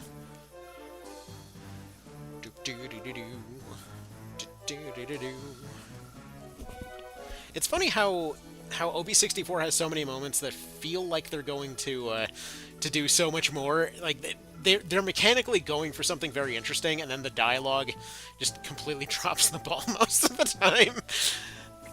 Like, I'm sorry, I did not understand your motivations, says Mr. Cardboard Man.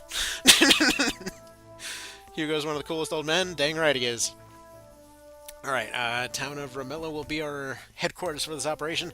Hey, Hugo, could you pick a town that's not surrounded by enemies for once? Cool, thanks. Fort Arrakis now. A day and a half to the east is our destination. Good that we have the timing. We must liberate the fort and travel east through the mountains, or not. Or go that way, or this other way. These are all cool ways in which you can go. Southern Division of 7 reinforcements. There's no way for us to verify that. I mean, you could just go look. It's like a short walk over there, to be fair. But, I mean, it's fine. It's fine. It's fine. We don't believe in scouts. That's okay. Let's see. Him and Astral from Shining Force 2. I will take your word for it. Have not played the Shining Force 2. Okay. Well, how much time do I have here? What time is it? Shoot. It is... we're going to try to rush this. Realistically, I think I have to get heading out pretty soon here. Okie dokie. Alright, mission start. Go ahead and pause it. You go ahead and chase down this dude. Alright, just run him down. Let's go ahead and say... Anita's probably in pretty good position here. We're going to go ahead and have her immediately rush towards here. Probably send 3 of them over in that direction. I remember that town being a pain in the neck to get to, so we'll send her and the 2 Valk squads to go take up north. Then we'll go towards the right. I forget where they said they had reinforcements, but we're going to ignore that little detail. So you go here. Additionally, that town's neutral. Actually, no, wait. Do not chase him. You want to go this way, and... I'm trying to use Unicorn Overlord controls right now. That's kind of interesting how that works out. So you're going to circle around, and you are going to try to chase him from this direction. Alright, then we go ahead and deploy a couple more. I believe the reviving town is over here in this one, if I'm not mistaken. Where's my buttons? Friendly, stronghold... No, it's that one. Okay, well, that doesn't help us out at all. Let's go ahead and send out Troy to apparently do nothing, because I sent him out with no soldiers. That's the best way to do this. Trade is going to sit and wait, and then Aznabel is also going to sit and wait. Actually, no, he's going to go ahead and attempt to chase this guy down, because if we have one team of accomplishing anything along the lines of offense, you know, they would probably be the ones to do it.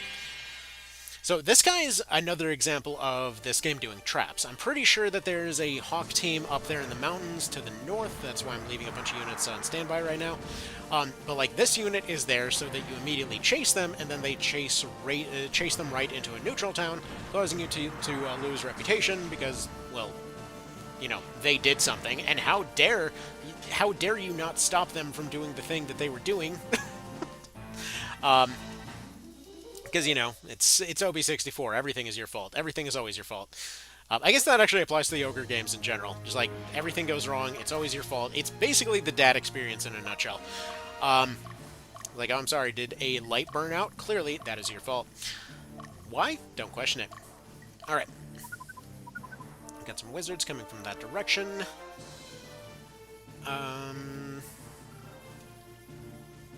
Alright, at this point you might as well just probably pincer back in, to be fair. Alright, you do that. They're going to take that town. There shouldn't be too many reinforcements that are coming up there. I remember this one being fairly easy, but I don't remember why. I guess we'll find out. They are still set to go attack the leader, but there's only one of their units that can actually reach the leader here. And this is another one of those cool things that Unicorn did that really improved on this formula here. Because in their particular case, like, let's say you were encountering a party, rather than going through 6 or 7 freaking menus in order to, let's say, put both Gryphons on the right side so that they both end up targeting the leader, you can just do that right there in the menu instead of, you know, this. Because, like, right here, I want to go switch them out, but realistically, it just can't be bothered. Because it would take so dang long to go through all of it that it would be a waste of time. That ultimately we're better off just taking the same fight several times over and just eliminating the entire team, you know? Alright. So, what do you think? Are we going to manage to complete this thing in the next 20 minutes, or not? Because I'm leaning towards no. Because, like, worst case scenario, I have to be headed out in like half an hour, so... See, there's strategy to asymmetrical group builds in this. There is. I just mean, like, swapping them around is a bit of a pain in the neck. Like, UI-wise. This isn't a, like, game design thing, it's a UI design thing. Like, I feel like this game would be 1,000 times better with some better UI.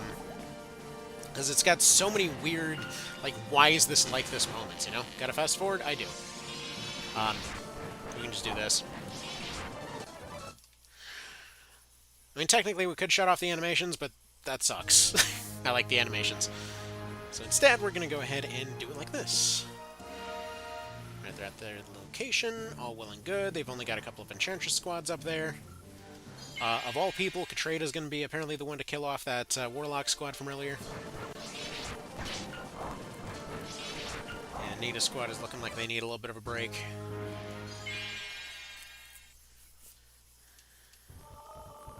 Oh no, it's the Ogre fight. Ah, crap. See, I don't blame people for using save states or fast forwards. I use the heck out of them myself. Understandable. Okay, so this is the one and only fight where ogres are scary. For some reason, they don't scale up past this point, but, like, they're just ungodly strong when you first encounter them. Compared with everything else, they're just freakishly powerful, and then past this point, they're just no threat whatsoever. It's certainly a decision.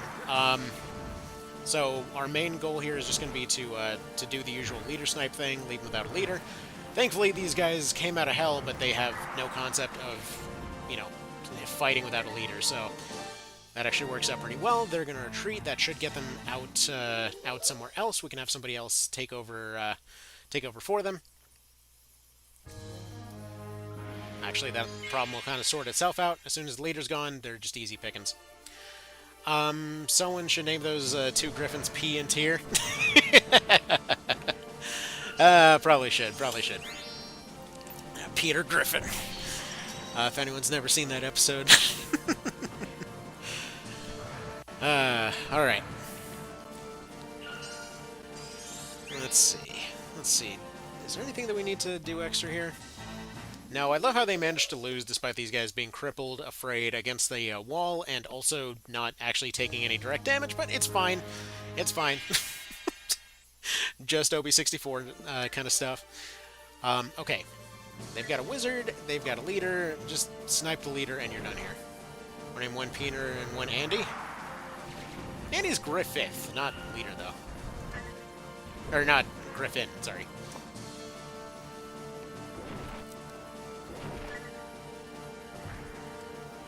Yeah, it's funny. Until I actually started reading those Gryphon books there, I never like picked up on the fact that seemingly everything in my town is named after Gryphons for some reason. Just a weirdly specific coincidence. Um, like for anyone that's never been to Michigan, just a lot of the teams are named after Gryphons for some reason. It's just kind of random in there. Why Gryphon specifically? I don't know. As far as I can tell, there wasn't anything like particular about Michigan or any of its larger cities that have anything to do with Gryphons. It's just a thing that sort of happened. I guess they just liked Gryphons originally or something. Alright. So, that's their ace squad that has gotten very close to taking our base, actually. But, June should be able to go in and kill these guys, so that should be that problem dealt with. Gryphon, Gryphon. Oh man. So, right now we're just gonna see either Troy dying or. Okay, that random marionette did as much damage as that dragon's ice breath. Fair, sure, makes sense. Can we run now? Can we not lose Troy in the most random way possible, please? Thanks. He's cool. We don't want to explain to his mom, well, why... Oh, no, no. Stop. Pause. Why does the pause have a 3-second delay? Seriously. Trying to stop Troy from killing himself here. It's like, no, hold on. I gotta just wait forever. This game, I swear. A lot of the mistakes that end up happening are just because you can't pause in time. It's like you want to give the orders, but they're too busy running straight into a meat grinder. Because they're bored. Okay. So, the main squads aren't really much of an issue, because the whole theming in this one is like, oh, big scary ogre squad is doing big scary ogre things. So, yeah. Okay, cool. We got some levels. Somehow could trade a squad, just like Anita's witch squad there. Once again, it seems like our harmless squads are just the ones putting in all the work for some reason. Sure. Why not? And I love how Gryphons are constantly used as a symbol throughout this entire series, but literally until we get to, like, Tactics Ogre PSP and Tactics Ogre Reborn are, like, the only times that they're anything worth using. It's the strangest thing. Alright, yeah, they've got 2 squads up here. Why don't you go ahead and move up to assist? Neutral Town is going to be nothing to worry about. The rest of these guys shouldn't be too much of an issue. Getting to the reviving town's a problem, because Troy is basically out of commission. I forget which other one's out of commission. But yeah, we've got 2 squads that are functionally just dead until they can be reassigned some better units. Are these guys okay? I think they're probably going to be fine. Her alignment went up, somehow, with poison. Nothing says that, you know, lawful and good and everything else like poisoning your enemies. Okay. So, I guess there's not going to be a hawk ambush. Go ahead and double-check that for sure. Bean, I need you taking this town over here. Katrade is going to stop and rest. Yeah, you actually are going to be watching our back here at this point. Troy... I think Troy, we're just going to replace his Gryphons for the time being. Like, just save the revives for another time. You go... you know, actually, you're fine as it is. Because they should be able to win this without too much of an issue. But yeah, I'm assuming that we'll probably end up seeing some kind of update to Unicorn... or not Unicorn, but to Toby 64 at some point. Like, I find it weird that it had updates that came out that strictly improved things like some of the wording or whatnot that came out on like the Wii U and 3DS, but only in some regions. But then at the same time, it's never had a re-release beyond there. So probably what's going to end up happening is that they'll end up... I would assume they'll maybe remake it at some point. Like, at this point, I don't know if it's anyone's priority, because, like, Unicorn Overlord basically did what this game does in a way smoother way. Like, yeah, it doesn't do the adaptive story thing as much, but how many people were honestly aware that this even had an adaptive story? Like, despite it being the main thing for the Ogre series, it's surprising how that information gets completely lost. Like, for anyone that's here, how many hours were you into any particular Ogre game before you even realized that there was an adaptive story? Like, honestly. Like, I'm just kind of curious to see where the numbers lie on that one. I probably should put a poll up for that at some point. Alright, this team's looking injured. You go ahead and chase them down. Those guys are going after our base, so Anita, why don't you go chase them down? And then the last one's going to have to try and hold position for the time being. I don't know what that squad is that's coming from the south. Could be a problem. I don't know. I don't know. But technically, if we get a game over, that would be the map ended in less than 20 minutes, so... Just saying, just saying. It's something. See, what do you mean by adaptive story? Multiple paths, changing by alignment? I just mean, like, just the fact that the story can potentially be very different every time you play it through. Like, the one exception being something that, like, Night of Lotus, where it's pretty much directly just what units have lived or died and then what path you're on.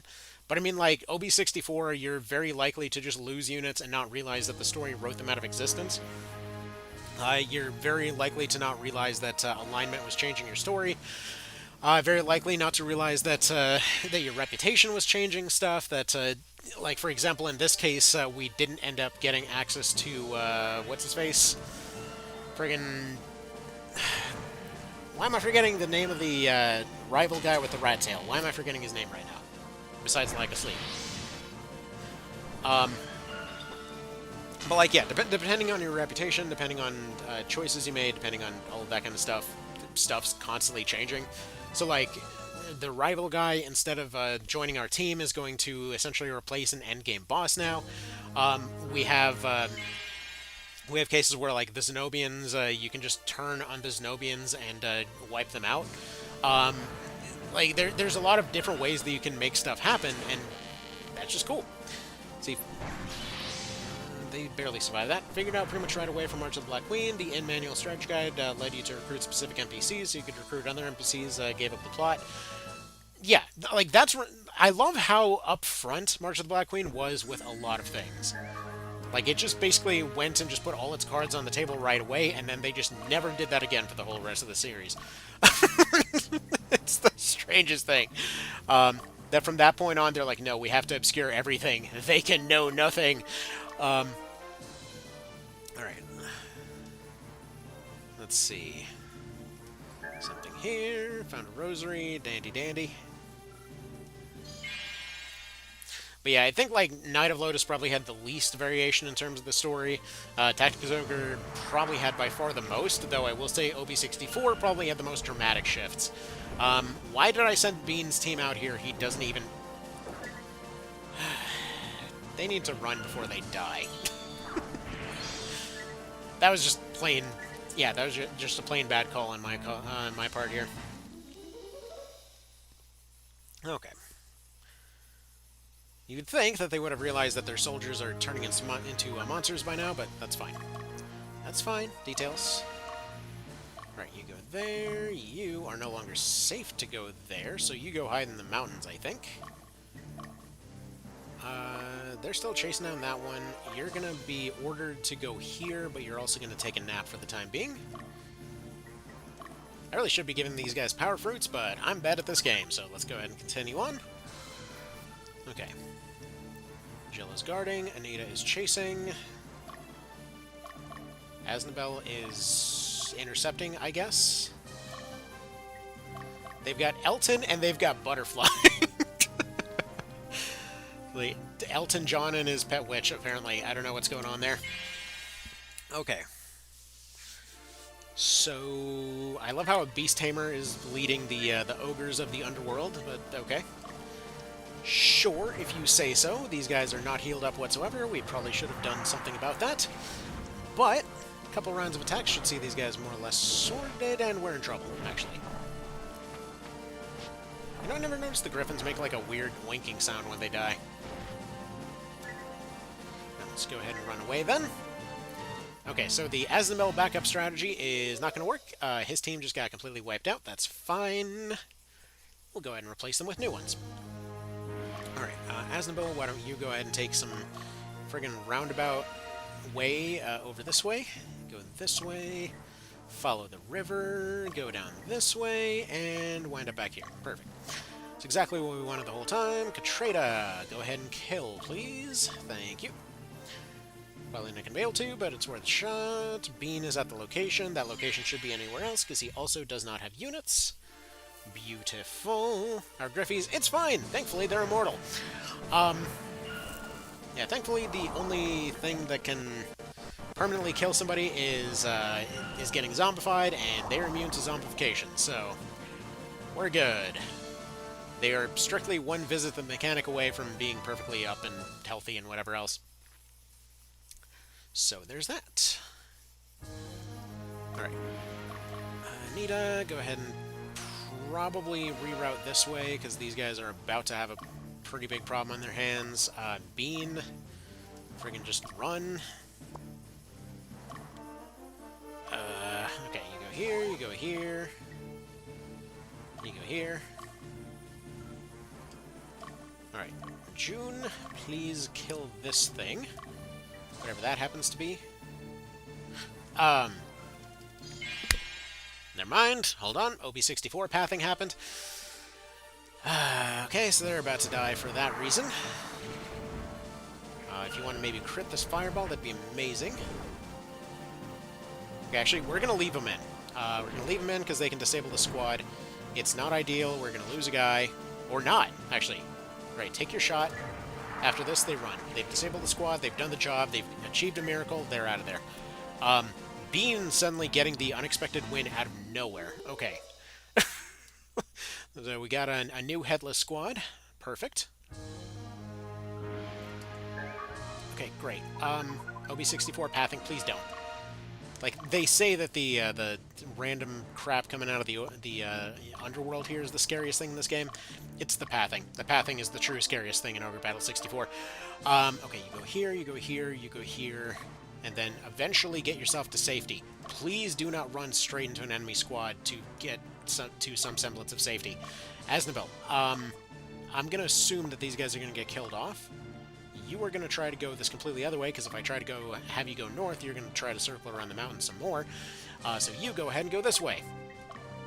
See, I only knew about Chaos Frame when I started using emulators and GameFAQs. I believe that the bad ending, which Magnus gets exiled, was the only ending. Yeah, I mean, it's understandable. Most games only have one ending. And then for every Ogre game, they're like, here's just a frickin' dozen of them. Have fun with that. You're meant to replay this over and over, but we're not going to tell you this anywhere. It's like, except for the March of the Black Queen, where they're like, look, we're just going for a board game aesthetic for a reason. This is all board game stuff. Alright, cool. It's right here. It's right here on the box. You see this. Mailman showed up. I'm going. Okie dokie. So, one insane chain reaction later, here we are. So, okay. Yeah, basically, we have a situation where we got, like, the mailman coming in, decides to make our oldest dog bark, at which point the foster pups go nuts, at which point the other dog that somebody needed to watch starts barking, at which point our small dog starts barking, at which point our two big dogs start barking, at which point the cats start panicking and running into stuff. It's a whole thing. Anyway, the joys of having a bajillion animals. Alright, let's see here. I knew about the routes and that Dio can become an enemy and all that, and some of them got really oddly specific too, like apparently what's-her-face, Archer Lady, and the werewolf guy can get hitched under the right circumstances. Alright, see, not letting you march units in a straight line. Alright, let's see. The thing is, OB64's bad ending actually makes more sense and is just better narratively. Hate Magnus becoming a king of a proto-Marxist revolution. I mean, it does, given... Okay, I don't know if it was inspired by this or not, but the story of it, of what goes on in this game, really reminds me a lot of the whole Admiral Yi story out of Korea, if y'all are familiar.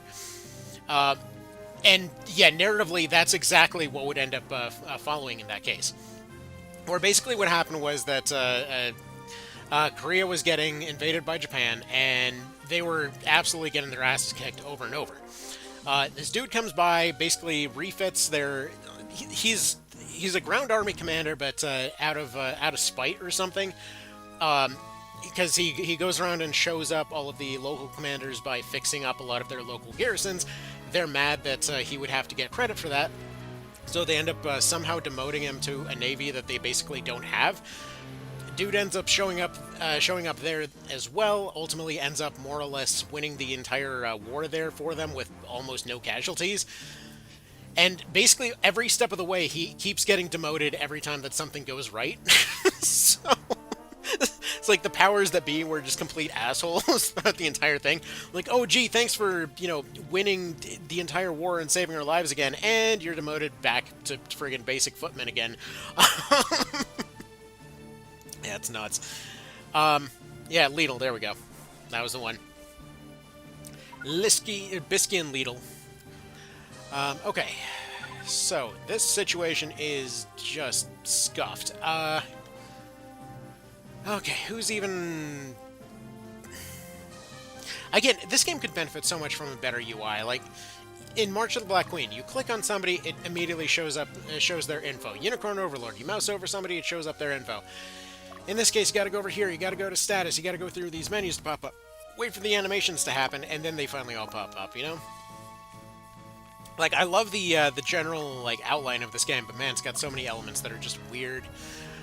Yeah, we're already taking huge attack penalties on the one guy that's left on this team. He has to somehow make it over here at some point, so not really much going to be happening there. I think Anita's team is still doing okay, if I recall correctly. Yeah, there we go. But yeah, no, narratively speaking, it makes a hell of a lot of sense to go down that route of him just kind of getting fired at the end of it, because throughout the entire story, he just keeps being told, like, no, let the people that know what they're doing handle it, and then, listening to authority never gets him anywhere. That everybody that's listening is just getting screwed over. Until finally, end of the day, he ends up going and stopping the friggin' demigod invasion, and they're still like, no, I'm sorry, who are you again? It just feels like exactly the smarmy, absolute asshat move that would happen, you know? Alright. It's weird how the cleric is one of our best fighters now. The cleric and the witch that can't do damage, or debuff effectively, or really do much of anything useful. Somehow they're the ones that are winning this whole thing. Gryphons just turn everything into a paradox, I think. Okay. Hell, even Magnus isn't doing too great. Like, he's basically the same thing as this squad, but somehow worse for no apparent reason. Okay, let's see. Is there any... Let's repeat the same fight over and over. There we go.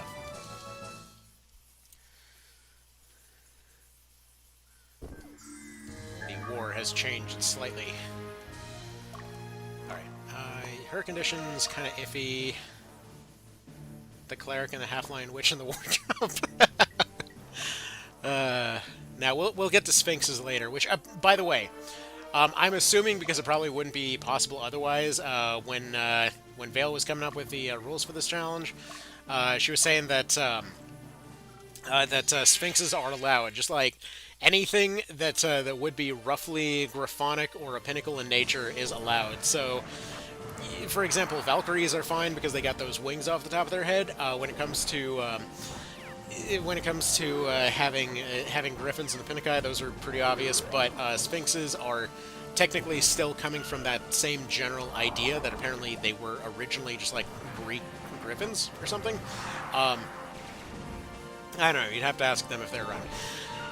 But they said that Sphinxes are still allowed, so if we were to find a Sphinx, that's what all those heaven and hell things would be used for, because that would be just the instantly best unit in this team, especially if we could get them to double team. For anyone that's never played OB64, basically they're a unit that for whatever reason gets the unique ability to just kind of avoid all defenses for some particular reason. It's not exactly avoiding all defenses, I forget the exact specifics of it, But it's something to the tune of they're just basically unresisted by everything and freakishly powerful on top of that. And additionally, they're one of the very few units that's actually able to do a team attack. So essentially a double Sphinx team attack can more or less one-shot anything in the game. So, like, as soon as that happens, it's it's over. So that's probably going to be the ultimate team here, just like 2 Sphinxes and a support. I don't know if we can get more than at least, like, there's only a handful of Sphinxes in the game. I think you can get some random encounters somewhere. So if we just went and used a bunch of those, it just turns into easy mode at that point, which, honestly, I'm kind of okay with in this situation. OB64 is not a short game. Yeah. Anyway, let's see, I thought a Sphinx's hit rate was because they were over-leveled. There was something weird about the way they calculate stuff from what I've heard. I don't remember the specifics. Somebody told me a while ago. Also, I'm still wondering if Gryphons have an abnormally high guard rate, because it certainly feels that way. But either way, they're pretty mundane otherwise. But let's see, where do we get... I know there's some early spot to get Gryphons, or Sphinxes. Because somebody leaves that in the comments every dang time.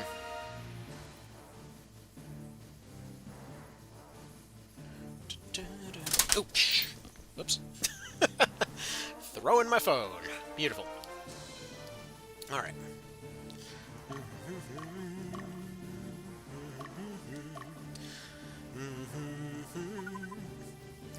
Yes, everybody, travel around in circles. I don't know why Cheyenne is just out here running in circles. I don't know how long she's been doing that, but it's been a pretty long time at this point, so I'm just going to go ahead and redirect her back to base.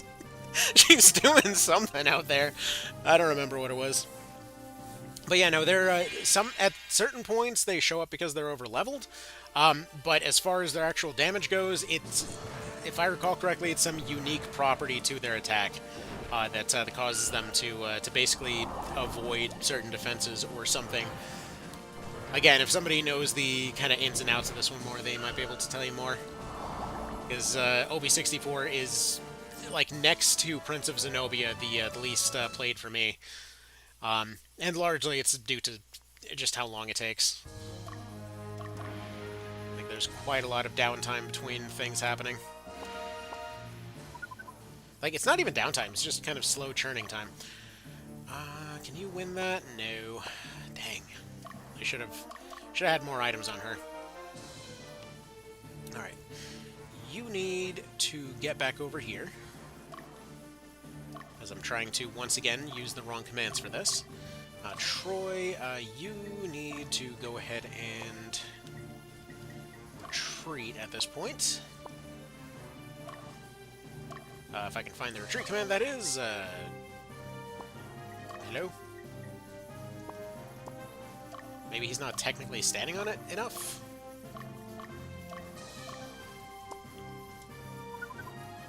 Right, so why can't you retreat right now? Where is the command for retreating? Why am I not finding it? Okay, so they're right there. It's not that one. There we go. That takes us out of pause. Now we go to this menu. Now we go to this menu. Now we go to the thing where we remove characters. We go to this menu. The true battle is against the UI, if we're being honest. This game, dude. Alright, currently deployed, so they can't quite retreat as of yet. And I don't have anybody else that can become anything useful, so... that'll just kind of have to sit there for now. We have 4 replacement Gryphons, and no way to revive anyone right now. And then we just have to find the exit button. There we go. I figured out how to exit the menu. Okay. Alright. They're all still trying to do stuff. Eventually stuff will happen. He's dead tired. Okay. So these guys just need to go attack weakest, and then that should, with any luck... Thank you for that crit. That is good stuff. See, the APM goes fully... goes fully ignoring nice screen. That it does. God, dude, I was watching a speedrun a little bit of a while ago, and it seemed to mostly just try to avoid using menus as much as possible. See, slowly expanding text size was not a sound decision. Not only that, it's just that everything takes so many menus, and then every one of these menus just has, like, none of them are contextual. They're all just like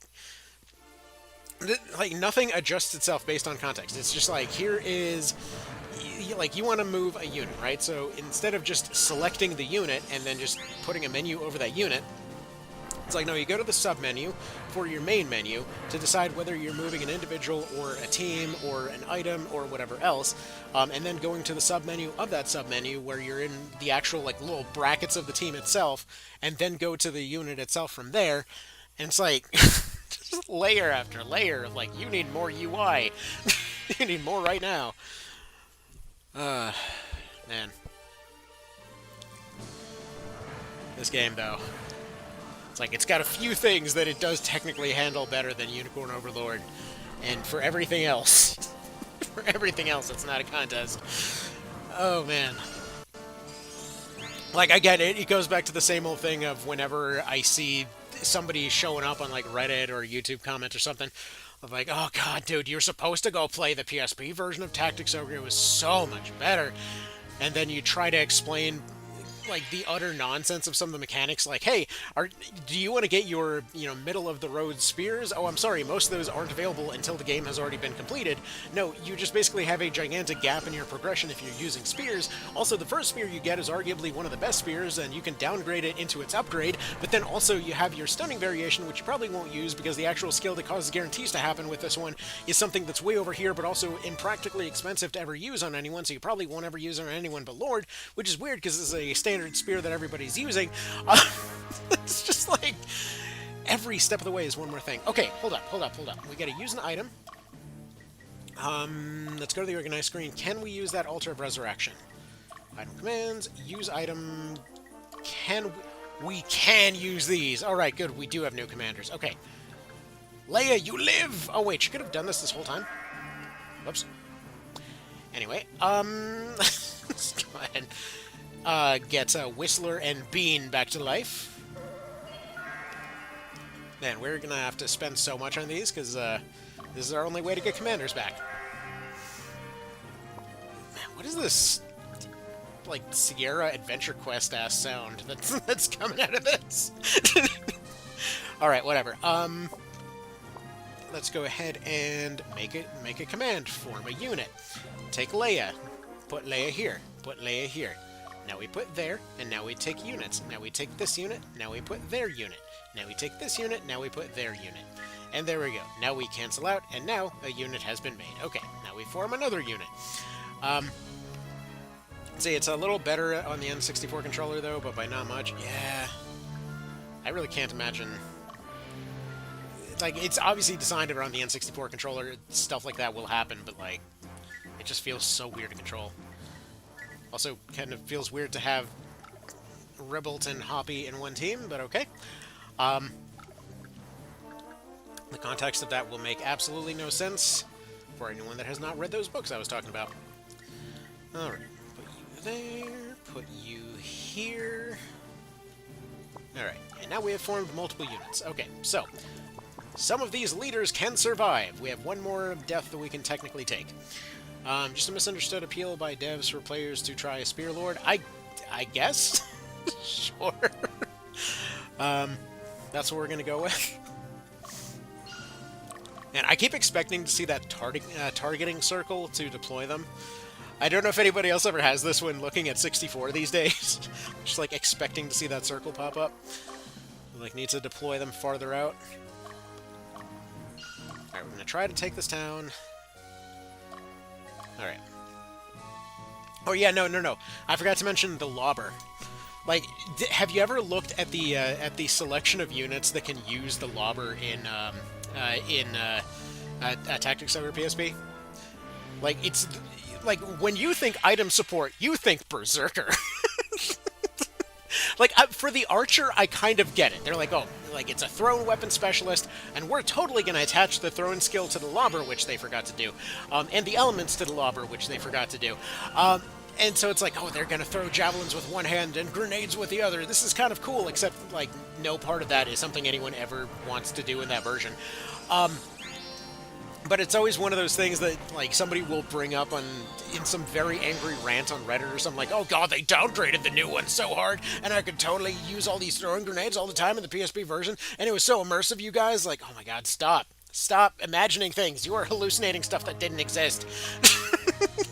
You couldn't do this. Those grenades did like 1 damage. What are you on? Anyway. That's just how it goes sometimes, though.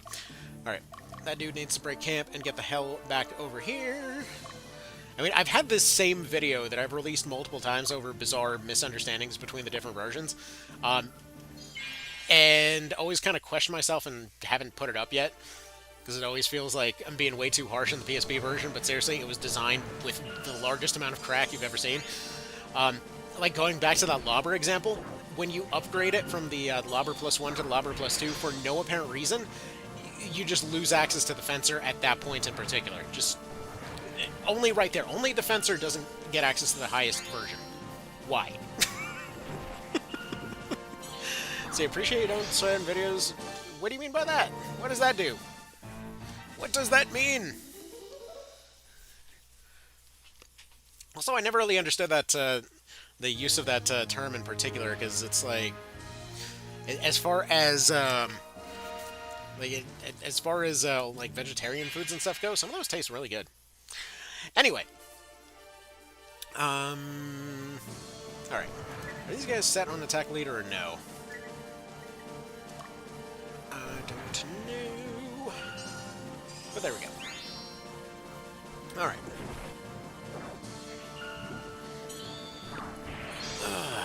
Actually, come to think of it, speaking of weird mechanics that went nowhere, like, you had the pickup mechanic back in the SNES version. The funny part was, it was, like, on paper, it was really cool. Because it's like, oh, you know, you pick up a consumable item and you can go and, you know, just immediately add this to your pocket or something, but you almost always would get equipment drops instead, which you basically wouldn't have the equipment slots for, so it's kind of funny that it was there. It's just kind of interesting. Also, it's funny how this guy just can't decide whether he wants to go attack this town or not. He just keeps circling back and forth. I don't know why he's panicking, but we'll take it. Especially now that he's not going to have a leader, that will be a lot better of a situation for us here. Let's go ahead and speed forward through this. Our dodge rate is abnormally high. I don't know why, but I'm not going to complain. Alright. There we go. We take that town. And I think this right here is one of those reasons that typically, like, March of the Black Queen is just a bit more satisfying to play. Like, in most situations, anyway. Because, like, you see those openings to squeeze a team through of, like, flyers or whatever else, and you, like, zigzag through the map and go for the big snipe. In this case, they're typically moving so slow that you really can't snipe much of anything. I mean, like, you do have those moments where you've got, like, you've got the kinds of snipes that show up on the speedrun and whatnot, or you've got one team that's able to curb stomp a bunch of teams back to back. But I mean specifically where you, like, distract everybody and then move your one squad through to go for the, like, the big solo snipe, you know?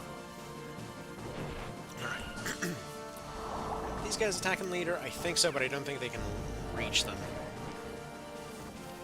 Also, I love how Pumpkin Shower is one of those moves that has basically changed every single time that it's come to bear here.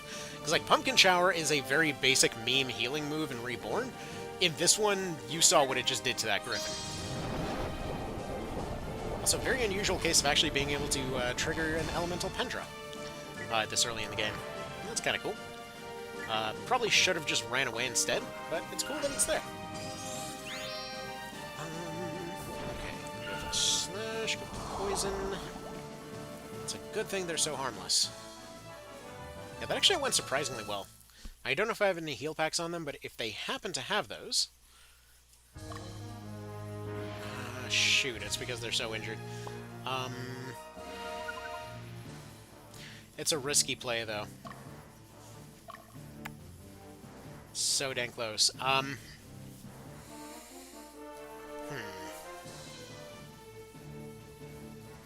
Because would he win a second time? Maybe. Because if he wins the second time, I would assume they would be able to take just enough. Because most of those pumpkin head moves take a really long time to trigger, which is why we were able to make those Penders happen in the first place.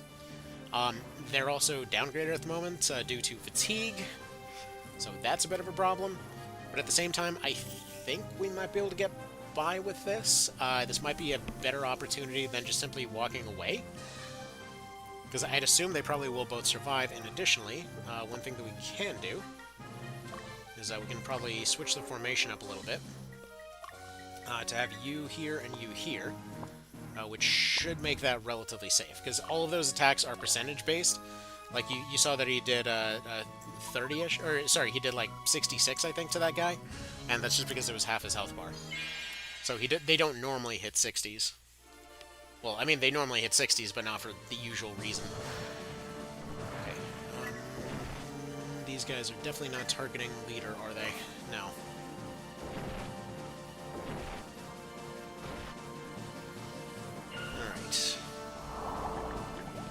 Downgraded the guy. That's gonna do very slightly more.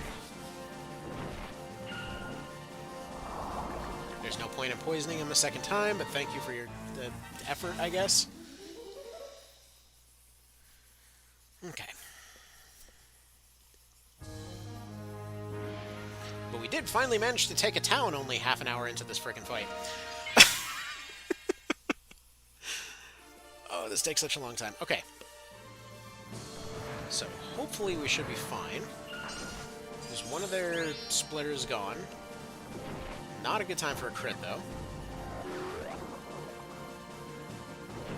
Okay, we're good. We should be good anyway, because that heal is going to go to that Gryphon. One of their knights is gone. They've got one more attack. They've got nothing else besides percentage scaling stuff. Yeah, we're good. Yeah, despite being completely tired, like, those are those moments when OB64 shines. When you have those moments that you just barely know that they're going to do well. Also, wait a minute, they freaking killed all of them. What are you doing telling me that they lost it? Seems kind of ridiculous, but if you say so.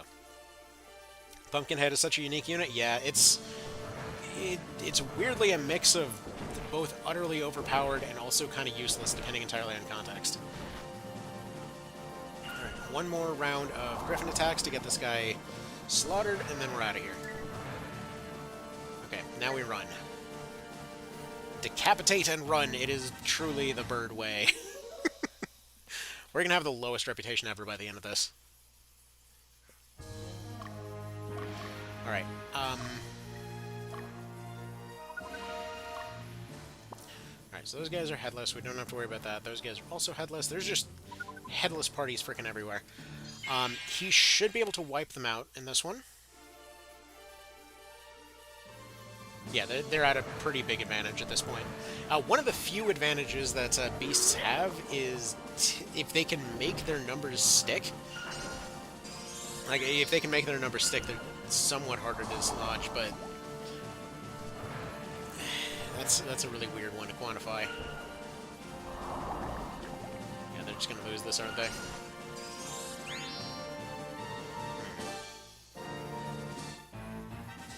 Yeah, they're just gonna have to rest a minute. I mean, they will be able to dislodge them after taking a rest, though. Alright, so you take your nap. These other guys might actually be able to push through. I don't know if these... Yeah, those are all headless. There's a bunch of headless squads everywhere. We're already on day 4 of making next to no progress here. Fantastic.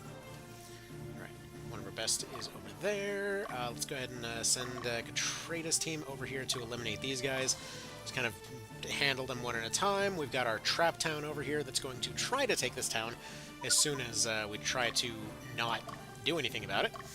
They're going to go over there. They will be done circling around those mountains sometime by next year.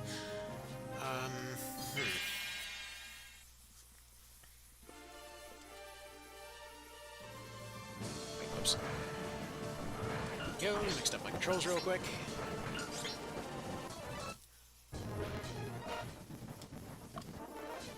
Okay.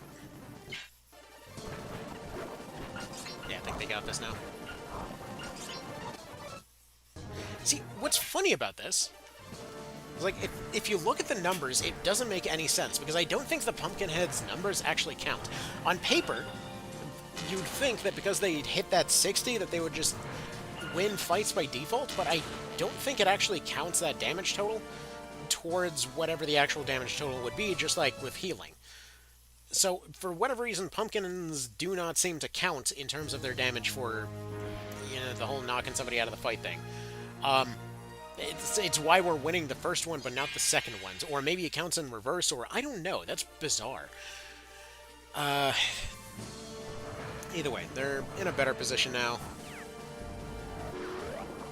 It's like, now it's 54. It's a lower number than it was before, and just watch, we'll end up technically losing it anyway. I mean, I know that last one was because they ran away, but still. Right, they got a crit, they got an extra attack. Are they still going to get kicked out, though? No, they won it. Okay.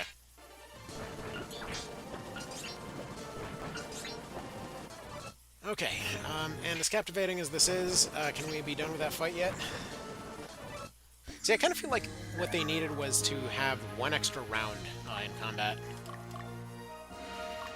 Like, it just felt like in this one in particular, they needed an extra round or something to actually get these fights done and over with, so you're not taking repeated fights over and over and over. It makes sense thematically, but it just, like, this does not feel very good. It's interesting, it might be the case because he has MP, or has HP, maybe the game doesn't have value for half MP. Yeah, like, it doesn't seem to count that direct number, which is weird. Okay, another Altar of Resurrection, perfect. Much. And we're taking yet another fight, because they still have 4 health. And for some reason, they're completely okay with taking that engagement. And these guys lost, despite winning. Thank you, Fast Forward. You are a lifesaver right now.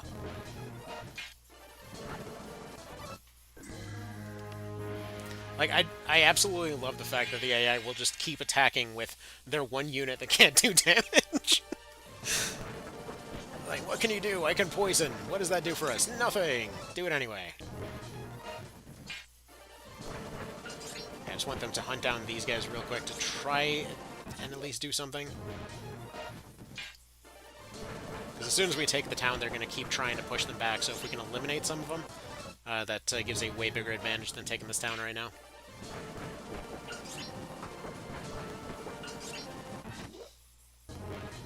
As shown right there. It's like, she can fight near infinitely, but taking these guys out is a bit of a thing.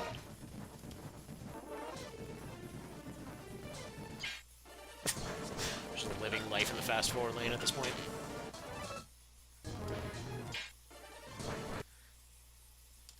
What? Ah, shoot, it crashed. Oh no. Oh no. Well, damn it. Alright, it crashed. Sorry, this emulator is, not the greatest.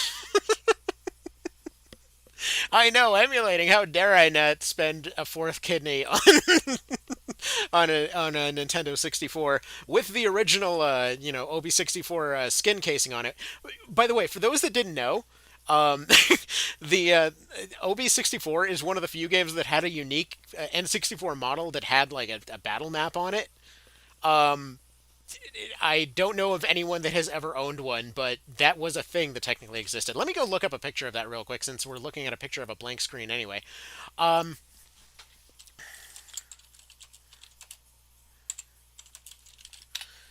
See if I can find what this thing looked like. Or... this thing was... there's no way this was official, was it? Let me go ahead and download image. Yeah, this looks like just some art somebody put together, but still friggin' sick as hell. Here, let's go to this. Let's go Go ahead and add an image. Where's this thing at? Where's the thingy for the add an image? There we go. Doop, doop, doop, doop, doop, doop. Where did it save it, though? Supposed to save it based off date. Where's the date? Not that one, the total opposite. This console didn't even exist in 2008. How do you have files from there? Anyway, there we go. Look like this thing. Is that not awesome? Like, this thing's freaking cool. So whatever Creative Box Gaming is, they made a shell for OB64 that looked cool as hell. Now, obviously this doesn't look official. For some reason, I thought there was an official version, but still, that's freaking cool, you know? Any darn ways. So yeah, that is going to be the bizarrely random end to this particular thing. Apparently the game was aware of scheduling issues, so I got to head out. But yeah, that thing's cool. So that's the thing. So next stream there, whenever there's an opening, it's basically going to be either more of this, if folks love watching the animations over and over. We've also got the No Experience Ogre Battle 64 run, or not Ogre Battle 64, No Experience Tactics Ogre Reborn, and then XCOM 2. So I did a poll for that. If you didn't do the voting dealing, it seemed last I checked, it seemed like XCOM 2 was winning that. But either way, that's going to be the choices at the time. Any darn ways. I gotta head out then, because we're not redoing that entire extra battle, and I got stuff to do. So, y'all take care. Thank you, and see you then.